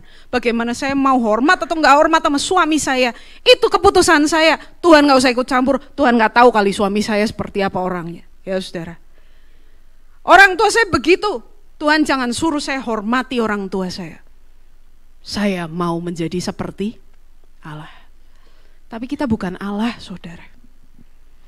Kita nggak bisa seperti ini. Pemberontakan manusia di Taman Eden berlanjut. Di dalam Kejadian pasal 5, firman Tuhan katakan kejahatan manusia besar di bumi. Sampai di pasal 6, pasal 7, air bah datang. Tapi setelah itu juga nggak selesai. Slide berikutnya. Kejadian pasal 11, manusia membuat sebuah menara untuk sampai ke langit. Mereka bilang, ayo kita cari nama. Kita saingi Tuhan, kita bikin nama buat manusia, Menara Babel. Menara Babel sebagai bangunan gak ada zaman sekarang. Ya kan gak jadi ya saudara ya, karena bahasanya kacau. Tapi manusia sampai hari ini membangun Menara Babelnya sendiri-sendiri. Lewat uang, lewat kesuksesan, lewat popularitas, lewat ya pokoknya mau berontak aja sama Tuhan. Gak mau diatur oleh Tuhan. Aku mau menyampai ke surga dengan perbuatanku sendiri Tuhan, gak usah lewat Yesus. Banyak yang bilang begitu saudara. Dan ini yang terus terjadi di dunia. Mereka seperti orang-orang yang mengirim utusan dan berkata, kami tidak mau Yesus menjadi raja atas kami.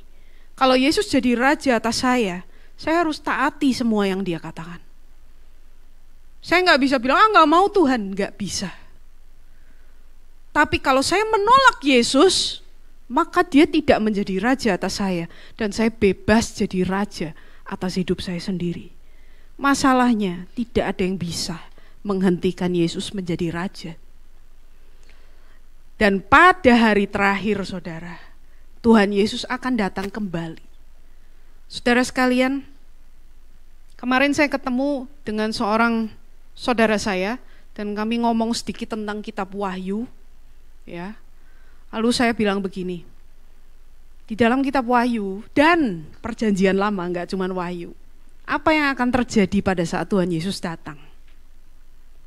Pertumpahan darah, saudara. Di Wahyu dibilang, darah musuh-musuhnya Tuhan akan mengalir sekian kilometer panjangnya. Tingginya sekekang kuda, itu lebih tinggi dari saya. Sungai darah, karena musuh-musuhnya dibantai oleh Tuhan. Pada saat Tuhan Yesus datang yang kedua kali, dia bukan datang untuk membawa keselamatan. Keselamatan sudah ditawarkan, dibuka 2000 tahun lamanya, masih ada yang gak mau ya, salahnya sendiri. Pada saat Tuhan Yesus datang, akan terjadi penghakiman, penghukuman besar-besaran. Sampai dalam kitab Wahyu, orang-orang begitu ketakutan, mereka berkata pada bukit-bukit batu, runtuhlah menimpa kami, sembunyikan kami dari murka anak domba. Lebih baik ketiban longsor, saudara, daripada bertemu dengan Allah, daripada bertemu dengan Tuhan Yesus, Raja segala raja. Tidak ada yang bisa kabur dari hadapan Tuhan. Pada saat itu, kalau kita bukan hambanya, maka kita musuhnya. Tidak ada pilihan lain.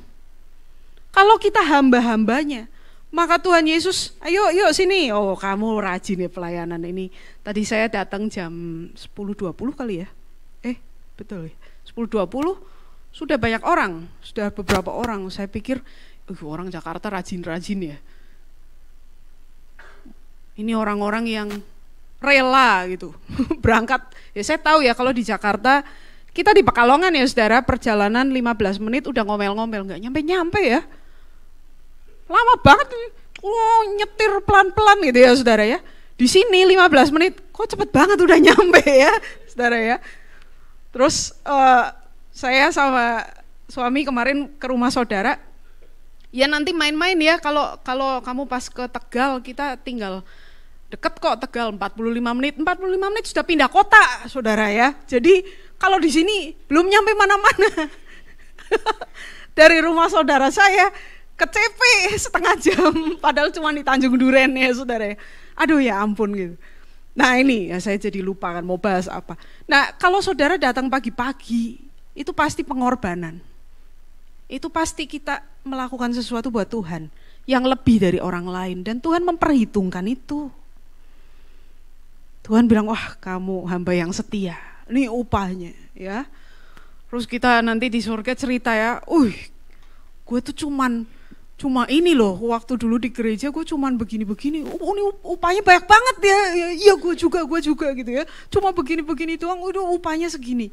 Itu hamba-hamba Tuhan, makanya surga penuh sukacita, karena kita terkaget-kaget ya saudara dengan kebaikan Tuhan.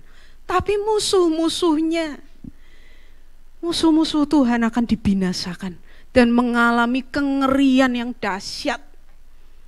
Kalau saudara baca kitab Yesaya itu ditutup dengan neraka ya saudara. Saudara baca Yesaya pasal 66 ayat yang terakhir, di sana ulatnya tidak mati dan apinya tidak padam. Itu endingnya saudara. Tuhan begitu marah kepada orang-orang yang melawan dia, dan mereka semua dibantai oleh Tuhan. Ada yang bilang Allah itu kasih. Gak mungkin Allah yang kasih bisa murka seperti itu. Sepertinya orang yang ngomong begitu lupa ya, kalau baca 1 Korintus 13, dikatakan kasih tidak bersukacita karena ketidakadilan, tapi karena kebenaran. Kita semua ini makan dari tangan Allah saudara. Hidup karena Allah. Sehat karena Allah. Punya kendaraan, bisa jalan-jalan ya, punya keluarga, semuanya karena Allah. Bisa ketawa, senang sama teman-teman karena Allah. Pertanyaannya, di antara manusia aja nih, kalau ada orang yang baik sama kita jahat sama dia, kita harus dihukum gak? Harus dihukum saudara. Ini orang jahat, diperlakukan dengan baik, kamu balas kejahatan. Itu nggak boleh. Allah begitu baik kepada kita. Kalau kita balas dia dengan pemberontakan, apakah itu adil? Apakah itu benar? Apakah orang seperti itu bisa lolos dari hukuman? Neraka ada, bukan karena Allah nggak adil, tapi karena ada manusia yang sampai mati dan selama-lamanya tetap tidak mau menerima kasih karunia Allah. Mereka memilih tempat itu. Kalau nggak mau bersama dengan Tuhan, mereka menjadi musuhnya. Dan inilah akhir mereka. Di ayat yang terakhir dalam Lukas 19, perumpamaan ini, ayat 27. Semua seteruku ini yang tidak suka aku menjadi rajanya, bawalah mereka kemari dan bunuhlah mereka di depan mataku. Atau bisa juga bahasa yang sama, sembelih mereka di hadapan mataku. Kita harus balance, saudara. Allah kita sangat baik, lihat tadi upahnya. Nggak proporsional dengan hasil kerjanya. Upah yang jauh berlimpah-limpah lebih besar. Tapi Allah kita juga Allah yang adil, membalas kepada setiap orang sesuai dengan perbuatannya.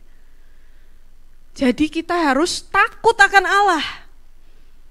Karena dia layak dihormati, raja segala raja.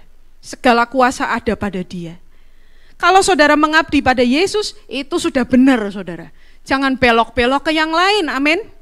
Tetap, kata lagu, sekali Yesus, selamanya Yesus. Ya. Nah, saudara sekalian, perumpamaan ini tadi dibuka di ayat 11. Slide berikutnya. Untuk mereka yang mendengarkan di situ, Yesus melanjutkan perkataannya dengan suatu perumpamaan sebab ia sudah dekat Yerusalem dan mereka menyangka bahwa kerajaan Allah akan segera kelihatan. 2000 tahun yang lalu memang belum waktunya pada saat perumpamaan ini diceritakan.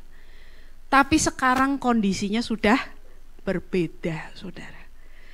Sekarang sudah di ambang pintu. Dalam kitab Wahyu Tuhan Yesus bilang, ia yang memberi kesaksian tentang semuanya ini, yaitu Yesus, berkata, aku datang segera. Tuhan kita akan segera datang sebagai Raja. Kita hamba-hambanya yang dipercayakan uang mina. Bagaimana kita mengelola hidup kita? Bagaimana kita mengelola semua yang Tuhan percayakan pada kita? Nah, saudara sekalian, ada orang-orang yang penasaran aja kapan Tuhan Yesus datang. Nggak usah penasaran, karena pasti ngagetin lah intinya ya saudara ya, seperti pencuri. Tapi yang paling penting adalah sebelum Tuhan datang, apa yang kita kerjakan. Saya ingin menutup dengan percakapan Tuhan Yesus dengan murid-muridnya dalam Kisah Para Rasul 1 ayat 6 sampai 8.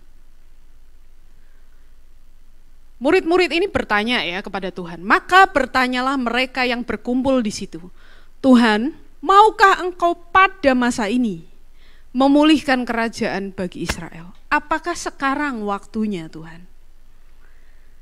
Kita mungkin juga pikir ya, kapan ya Tuhan? Apakah sekarang waktunya? Tapi jawab Yesus ini, engkau tidak perlu mengetahui masa dan waktu yang ditetapkan Bapa sendiri menurut kuasanya.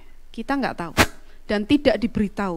Kalau ada orang ngomong sama saudara, Yesus datang tahun 2025, bilang sama dia, hati-hati loh, nabi palsu harus dilontarin batu sampai mati. Kasih tahu dia ya saudara ya. Kata firman Tuhan begitu soalnya. Hati-hati. Firman Tuhan bilang, kita nggak dikasih tahu. Kamu nggak perlu tahu. Tetapi ayat 8. Kalau saudara baca firman Tuhan, mulai dari tetapi, saudara harus baca ayat sebelumnya. Karena ada apa kok tiba-tiba tetapi? Kamu gak perlu tahu waktunya, masanya, Kronos dan Kairos ya saudara, gak perlu tahu. Tetapi kamu, nah ini yang jadi perhatian Tuhan. Kamu yang jadi perhatian Tuhan. Kamu akan menerima kuasa kalau Roh Kudus turun ke atas kamu. Dan kamu akan menjadi saksiku. Mari kita introspeksi diri. Hari Kamis ini kita memperingati kenaikan Tuhan Yesus ke surga. Ada ibadah. Saudara jangan yes long weekend, jangan ya saudara ya. Orang Kristen nih kadang-kadang ya, Karena hari Jumat aku ngari Jumat, long weekend beres. Kenaikan Tuhan Yesus hari Kamis. Haleluya, memang Tuhan tahu gitu ya. Waktunya healing tuh di rumah Tuhan, ada kesembuhan saudara, amin. Bukan jalan-jalan, dompetnya tambah sakit ya saudara ya. Cuti bersama ya, oh aduh haleluya gitu ya. Beres long weekend, jangan begitu. Nanti kalau udah gak merah tuh tanggal baru saudara tahu rasa loh, gak bisa ibadah. Ya, hati-hati ya saudara, kita hidup di negara Indonesia, kita harus berjaga-jaga. Firman Tuhan katakan, kamu akan menerima kuasa, kamu akan menjadi saksiku. Sudahkah kita menjadi saksi Tuhan? Keluarga kita lihat kita bagaimana? Apakah mereka akan bilang, papi itu loh, teladan buat keluarga. Ikut Tuhan sungguh-sungguh, orangnya jujur, bisa dipercaya dan seterusnya. Mami, baik sekali. Apakah rekan kerja kita melihat kesaksian kita? Tetangga kita melihat kesaksian kita? Kalau belum saudara, jangan-jangan kita seperti hamba yang ketiga. Udah deh, yang penting kan hidup gue sendiri.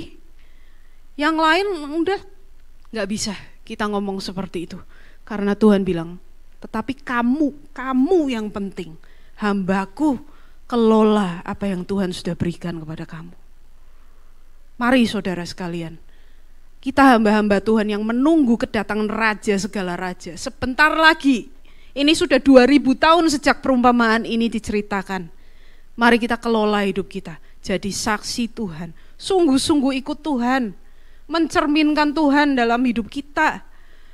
Ya, hari Minggu waktunya ibadah, kita beribadah. Saya bersyukur sekali lihat saudara sekalian hari ini ya. Kapan kita ada kesempatan untuk melayani Tuhan, layani Tuhan. Ada kesempatan untuk melakukan firman Tuhan, lakukan firman Tuhan. Supaya nanti ketika Tuhan datang kita bisa bilang, lihat Tuhan, minanya sudah berkali-kali lipat. Dan Tuhan bilang, hambaku yang baik, terimalah upah yang besar yang Tuhan sediakan bagi kamu. Amin untuk firman Tuhan. Mari saya undang WL Singer dan pemain musik. Kita akan nyanyikan satu lagu.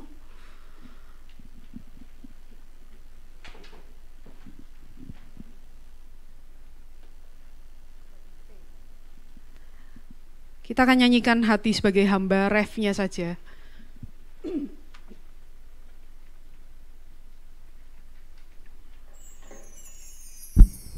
Haleluya.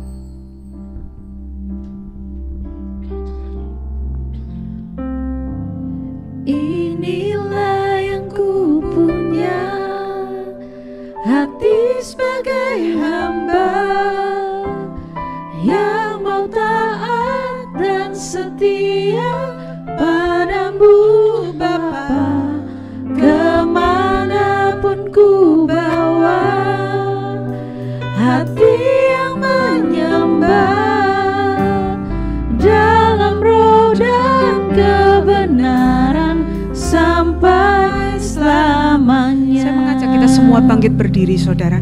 Kalau selama ini kita menyebut diri kita pengikut Kristus dan bahkan hamba-hamba Tuhan, tapi apa yang Tuhan firmankan kita gak mau lakukan. Kita bukan hamba yang baik yang mengelola apa yang Tuhan berikan pada kita. Kita gak peduli dengan pandangan Tuhan kepada kita, padahal itu yang paling penting. Hari ini firman Tuhan yang disampaikan, ini adalah kesempatan untuk kita berubah. Kamu menerima kuasa, Roh Kudus dicurahkan atas kamu. Roh Kudus yang akan memampukan kita untuk hidup sesuai dengan kehendak Tuhan. Mari jadikan lagu ini sebagai komitmen kita. Katakan sungguh-sungguh pada Tuhan, aku mau menjadi hamba yang setia Tuhan. Aku mau Tuhan sungguh-sungguh jadi raja dalam hidupku. Setiap kata yang Tuhan Yesus perintahkan, aku akan lakukan. Biar ini jadi doa kita. Inilah yang ku punya, hati sebagai hamba. Kami mau taat Tuhan, yang mau taat dan setia padamu Bapa, kemanapun ku bawa, hati yang menyembah dalam roh dan kebenaran sampai selamanya.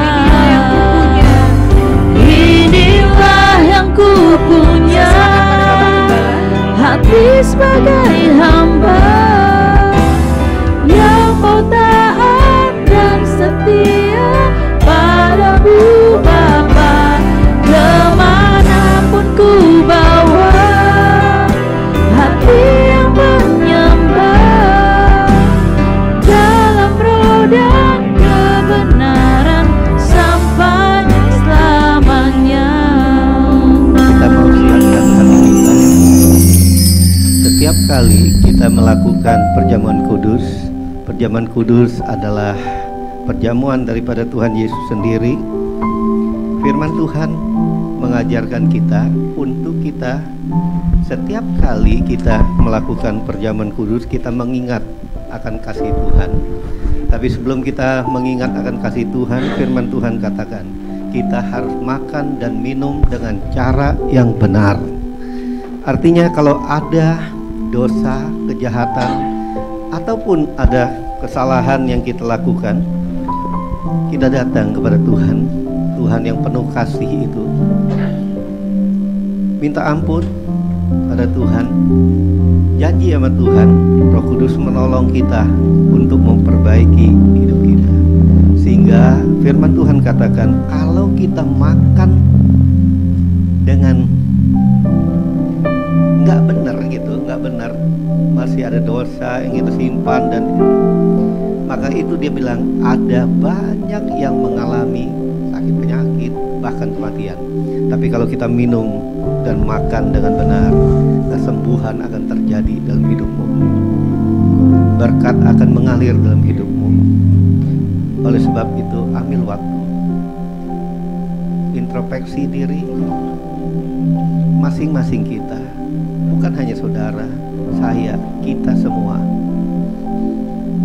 Kalau Roh Kudus ingatkan, cepat minta ampun. Mungkin banyak janji-janji kita kepada Tuhan, tapi kita nggak bisa lakukan. Ada Roh Kudus yang menolong kita, ada nasar, ada segala sesuatu yang kita janji. Tuhan bukan hanya mau dengar janji, tapi Dia mau kita melakukan sesuai dengan firman Tuhan. Kiarala nama syata karala nama kara. Angkat suaramu sembah Dia.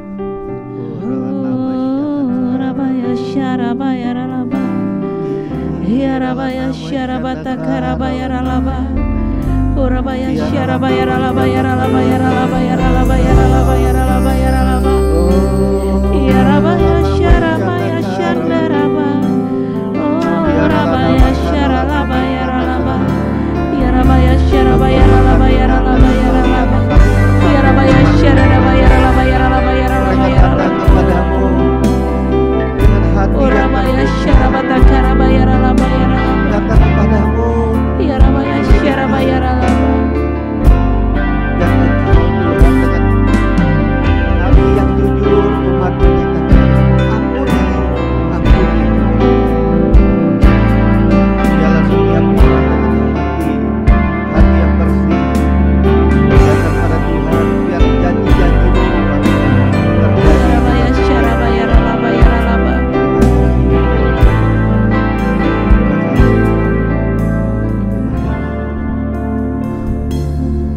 Kita ambil roti di tangan kanan kita angkat tinggi-tinggi. Sebab apa yang telah kuteruskan kepadamu telah aku perbuat. Aku terima dari Tuhan, yaitu bahwa Tuhan Yesus pada malam waktu Ia diserahkan mengambil roti, dan sesudah itu Ia mengucap syukur atasnya. Ia memecah-mecahkannya dan berkata, inilah tubuhku yang diserahkan bagi kamu. Perbuatlah ini menjadi peringatan akan aku. Saudara, bukankah roti yang kita pecah-pecahkan adalah persekutuan kita dengan tubuh Kristus? Mari kita makan.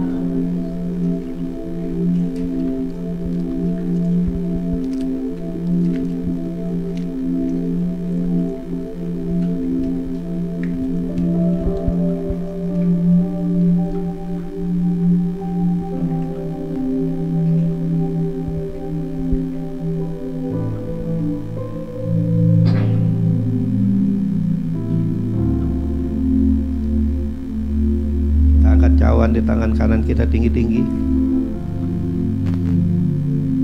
Demikian juga ia mengambil cawan sesudah makan lalu berkata, cawan ini adalah perjanjian baru yang dimeteraikan oleh darahku.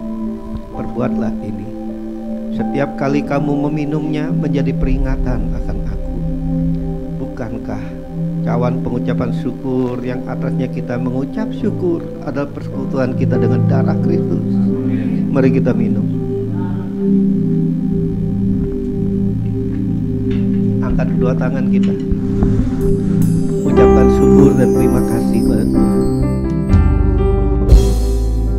Terima kasih Yesus buat tubuh dan darahmu, buat pengorbananmu, buat kasih setiamu.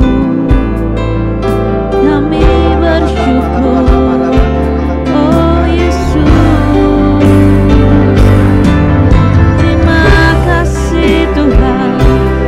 Kami bersyukur buat kasih setiamu, buat penyertaanmu. Ya Rabaya Syarabata Karabaya Syarabaya, oh Rabaya Sikarabata Karabaya Syarabaya. Ya Rabaya Rabaya Rabaya Rabaya Rabaya Rabaya Rabaya Rabaya, oh Rabaya Syarabaya Rabaya Rabaya. Ya Rabaya Sikarabata Karalaba Ya Ralaba Ya Ralaba.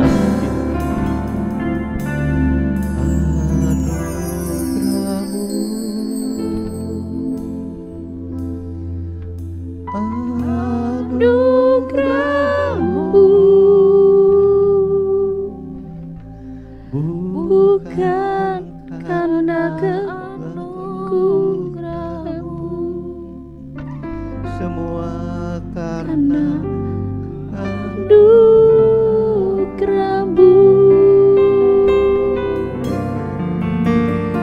anugerahmu,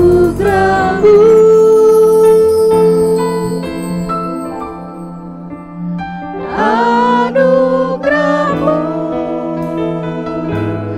Tuhan, kasih dan sayangmu super kekuatan bagiku.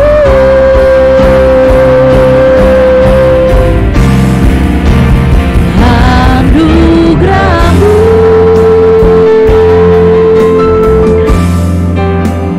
anugerahmu,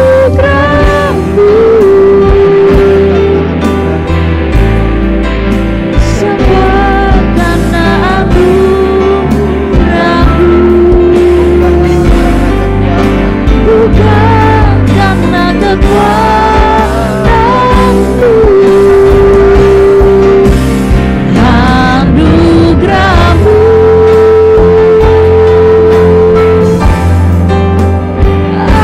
anugerahmu, Tuhan, kasih dan sayangmu super kekuatan bagiku. itulah ungkapan hati kami Tuhan, karena kami tahu semua itu karena anugerah-Mu. Kalau kami ada sebagaimana kami ada hari ini, itu karena kasih sayang-Mu Tuhan. Kalau kami boleh hidup, kami boleh bergerak hari ini, itu semua karena anugerah-Mu. Jadilah Engkau Tuhan segala-galanya dalam hidup kami. Jangan biarkan kami berjalan Tuhan untuk mengejar diri kami menjadi superstar, tapi biarlah Engkau menjadi segala-galanya dalam hidup kami. Engkau yang utama, Engkau yang dikenal, Engkau yang Tuhan menjadi Tuhan dan Juru Selamat hidup kami. Terima kasih. Biarlah mulai hari ini kami semakin Tuhan setia, semakin mengasihi Engkau, semakin berjalan lebih dalam lagi, lebih dalam lagi. Terima kasih Bapa, Engkau berkati anakku, berkati Glory, berkati Chris Tuhan suaminya. Aku berdoa Engkau memberikan keturunan di dalam keluarga ini.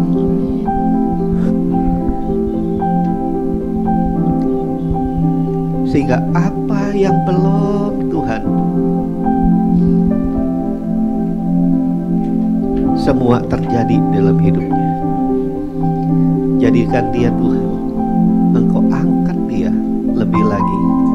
Pakai dia, pakai hidup keluarga ini, sehingga dimanapun mereka pergi Tuhan, namamu dikenal, namamu yang dikenal, namamu dikenal.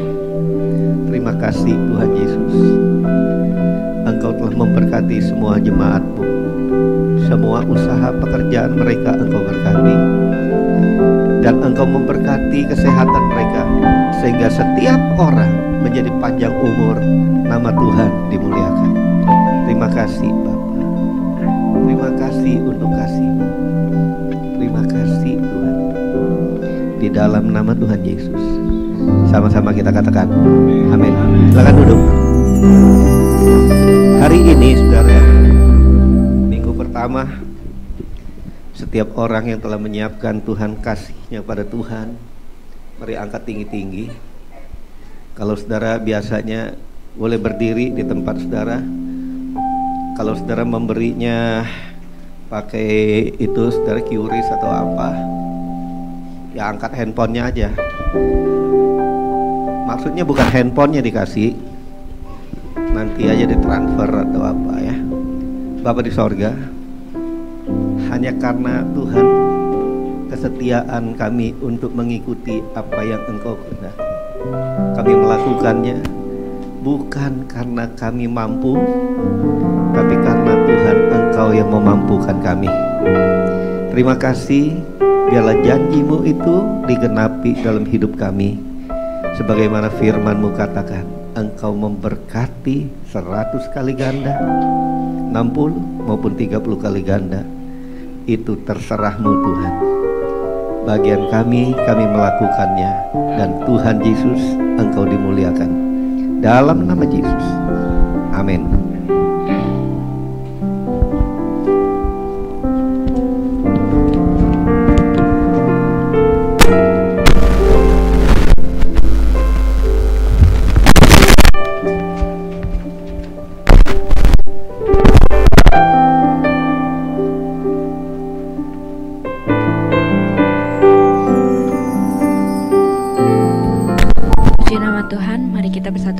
Syafaat.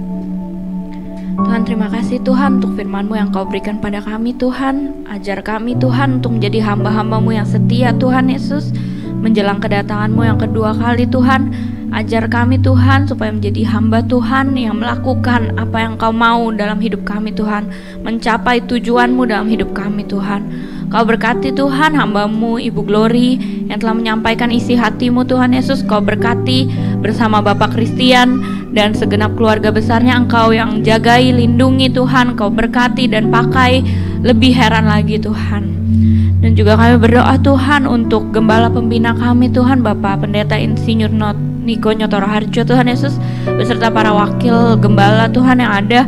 Engkau berikan kesehatan dan kekuatan, juga pengurapan-Mu yang lebih dahsyat lagi Tuhan, sehingga dapat membawa lebih banyak lagi jiwa-jiwa untuk datang kepadamu Tuhan Yesus.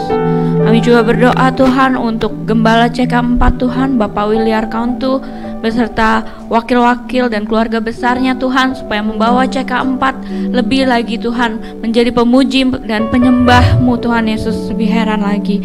Dan juga kami berdoa Tuhan untuk gembala kami di tempat ini, Bapak Pendeta Immanuel Stopo beserta Ibu Helen Tuhan, beserta keluarga besarnya. Engkau yang jagai kesehatannya Tuhan Yesus, Engkau yang pakai lebih heran lagi dimanapun beliau berada Tuhan, supaya nama-Mu dimuliakan. Dan kami juga berdoa Tuhan untuk wakil gembala kami di tempat ini, Bapak Pendeta Wisnu Tuhan Yesus, dan juga Ibu Susi beserta anaknya Adit Tuhan. Engkau yang berikan kesehatan, kekuatan-Mu Tuhan Yesus. Engkau berikan langkahmu Tuhan Yesus kemanapun beliau ditempatkan Tuhan Yesus. Engkau yang berikan supaya juga Tuhan memuliakan namamu Tuhan, memberitakan Injil dimanapun beliau berada Tuhan Yesus. Dan juga Engkau berikan Tuhan visi misimu kepada kami Tuhan Yesus, jemaatmu di tempat ini Tuhan Yesus. Kami juga mau berdoa Tuhan untuk Indonesia Tuhan, negara kami tercinta Tuhan Yesus. Engkau berkati Indonesia Tuhan, Indonesia untuk kemuliaan-Mu Tuhan Yesus. Kami percaya Tuhan, Indonesia akan Engkau pakai Tuhan sebagai gajah di akhir zaman Tuhan Yesus. Dan kami percaya Tuhan, Engkau akan memakai setiap yang ada di dalamnya Tuhan, di dalam pemerintahan Indonesia Tuhan. Lawatan-Mu terjadi Tuhan. Kami juga berdoa untuk setiap lembaga-lembaga di dalam gereja kami Tuhan. Kami percaya Pentakosta ketiga terjadi dari Indonesia sampai ke bangsa-bangsa, dari timur ke barat. Kami percaya Pentakosta ketiga terjadi untuk menjelang kedatangan-Mu yang kedua kali Tuhan Yesus. Kami juga menyerahkan Tuhan untuk generasi Yeremia Tuhan Yesus. Engkau pakai setiap anak-anak muda-Mu Tuhan Yesus, terutama anak-anak muda di tempat ini Tuhan. Engkau pakai lebih luar biasa lagi, sehingga muncul generasi Yeremia yang cinta mati-matian akan Engkau Tuhan Yesus, dan menjadi saksi dan menjadi kesukaan-Mu Tuhan Yesus, anak-anak panah di tangan pahlawan. Dan kami juga berdoa untuk setiap jemaat-Mu Tuhan yang hadir secara onsite maupun online Tuhan. Biarlah Engkau jamah Tuhan, setiap yang sakit Engkau sembuhkan, setiap mengalami beban berat Engkau lepaskan Tuhan Yesus, setiap mengalami pergumulan Engkau berikan jalan keluar, karena kami siap Tuhan menjadi hamba-Mu yang setia. Terima kasih Tuhan, kami siap Tuhan untuk menjadi jemaat-Mu yang terus tertuju kepada Tuhan, sehingga siap untuk menyongsong kedatangan-Mu pada akhir zaman. Karena itu Tuhan, kami siap untuk menerima berkat-Mu. Haleluya. Kiranya Engkau memberkati aku berlimpah-limpah dan memperluas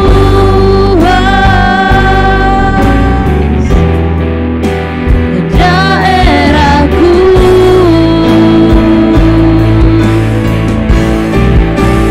dan kiranya tangan-Mu menyertai aku dan melindungi aku daripada malapetaka, sehingga kesakitan tidak menimpa aku, sehingga kesakitan tidak menimpa aku, sehingga kesakitan tidak menimpa aku.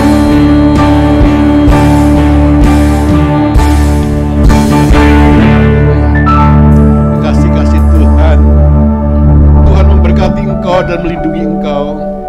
Tuhan menyinari Engkau dengan wajah-Nya dan memberi Engkau kasih karunia. Tuhan menghadapkan wajah-Nya kepadamu dan memberi Engkau damai sejahtera. Terimalah berkat yang berlimpah-limpah dari Allah Bapa yang Maha Kuasa, cinta kasih yang sempurna dari Yesus Kristus Putra yang tunggal Tuhan kita, penyertaan dan penghiburan daripada Roh Kudus, kiranya menyertai saudara dan saya hari ini sampai kekal selama-lamanya. Setiap kita yang berjasa mengatakan amin. Mari bersama-sama perkatakan iman dalam Mazmur 91. Dalam lindungan Allah, orang yang duduk dalam lindungan yang maha tinggi dan bermalam dalam naungan yang maha kuasa akan berkata kepada Tuhan, tempat pelindunganku dan kubu pertahananku, Allahku yang kupercayai. Sungguh Tuhanlah yang akan melepaskan aku dari jerat penangkap burung, dari penyakit sampar yang busuk. Dengan kepaknya Tuhan akan melindungi aku, di bawah sayapnya aku akan berlindung. Kesetiaannya ialah perisai dan pagar tembok. Aku tak usah takut terhadap kedahsyatan malam, terhadap panah yang terbang di waktu siang, terhadap penyakit sampar yang berjalan di dalam gelap, terhadap penyakit menular yang mengamuk di waktu petang. Walau 1000 orang rebah di sisiku dan 10.000 di sebelah kananku, tetapi itu tidak akan menimpa aku. Aku hanya menontonnya dengan mataku sendiri dan melihat pembalasan terhadap orang-orang fasik. Sebab Tuhan ialah tempat perlindunganku, yang maha tinggi telah kubuat tempat perteduhanku. Malapetaka tidak akan menimpa aku, dan tulah tidak akan mendekat kepada kemahku. Sebab malaikat-malaikatnya akan diperintahkannya kepadaku untuk menjaga aku di segala jalanku. Mereka akan menatang aku di atas tangannya, supaya kakiku jangan terantuk kepada batu. Singa dan ular tedung akan kulangkahi. Aku akan menginjak anak singa dan ular naga. Sungguh hatiku melekat kepada Tuhan, maka Tuhan akan meluputkan aku. Tuhan akan membentengi aku, sebab aku mengenal namanya. Bila aku berseru kepada Tuhan, Tuhan akan menjawab aku. Tuhan akan menyertai aku dalam kesesakan. Tuhan akan meluputkan aku dan memuliakan aku. Dengan panjang umur akan Tuhan kenyangkan aku, dan akan Tuhan perlihatkan kepadaku keselamatan daripadanya. Amin. Mari saya undang jemaat yang dikasihi Tuhan untuk kita bersama-sama memperkatakan apa yang dimaksud dengan Pentakosta ketiga. Pentakosta ketiga adalah pencurahan Roh Kudus yang dahsyat di zaman ini, melebihi yang terjadi di Azusa Street. Pentakosta ketiga akan mengakibatkan penuaian jiwa yang terbesar dan yang terakhir sebelum Tuhan Yesus datang kembali. Pentakosta ketiga akan membangkitkan generasi Yeremia, yaitu anak-anak muda yang dipenuhi Roh Kudus, cinta mati-matian kepada Tuhan Yesus, tidak kompromi terhadap dosa, dan akan bergerak untuk memenangkan jiwa. Pentakosta ketiga lahir di Indonesia dan bergerak ke bangsa-bangsa. Gerakan ini dari timur ke barat dan akan kembali ke Yerusalem. Pentakosta ketiga akan memberikan kuasa untuk menyelesaikan amanat agung, dan setelah itu Tuhan Yesus datang kembali. Amin.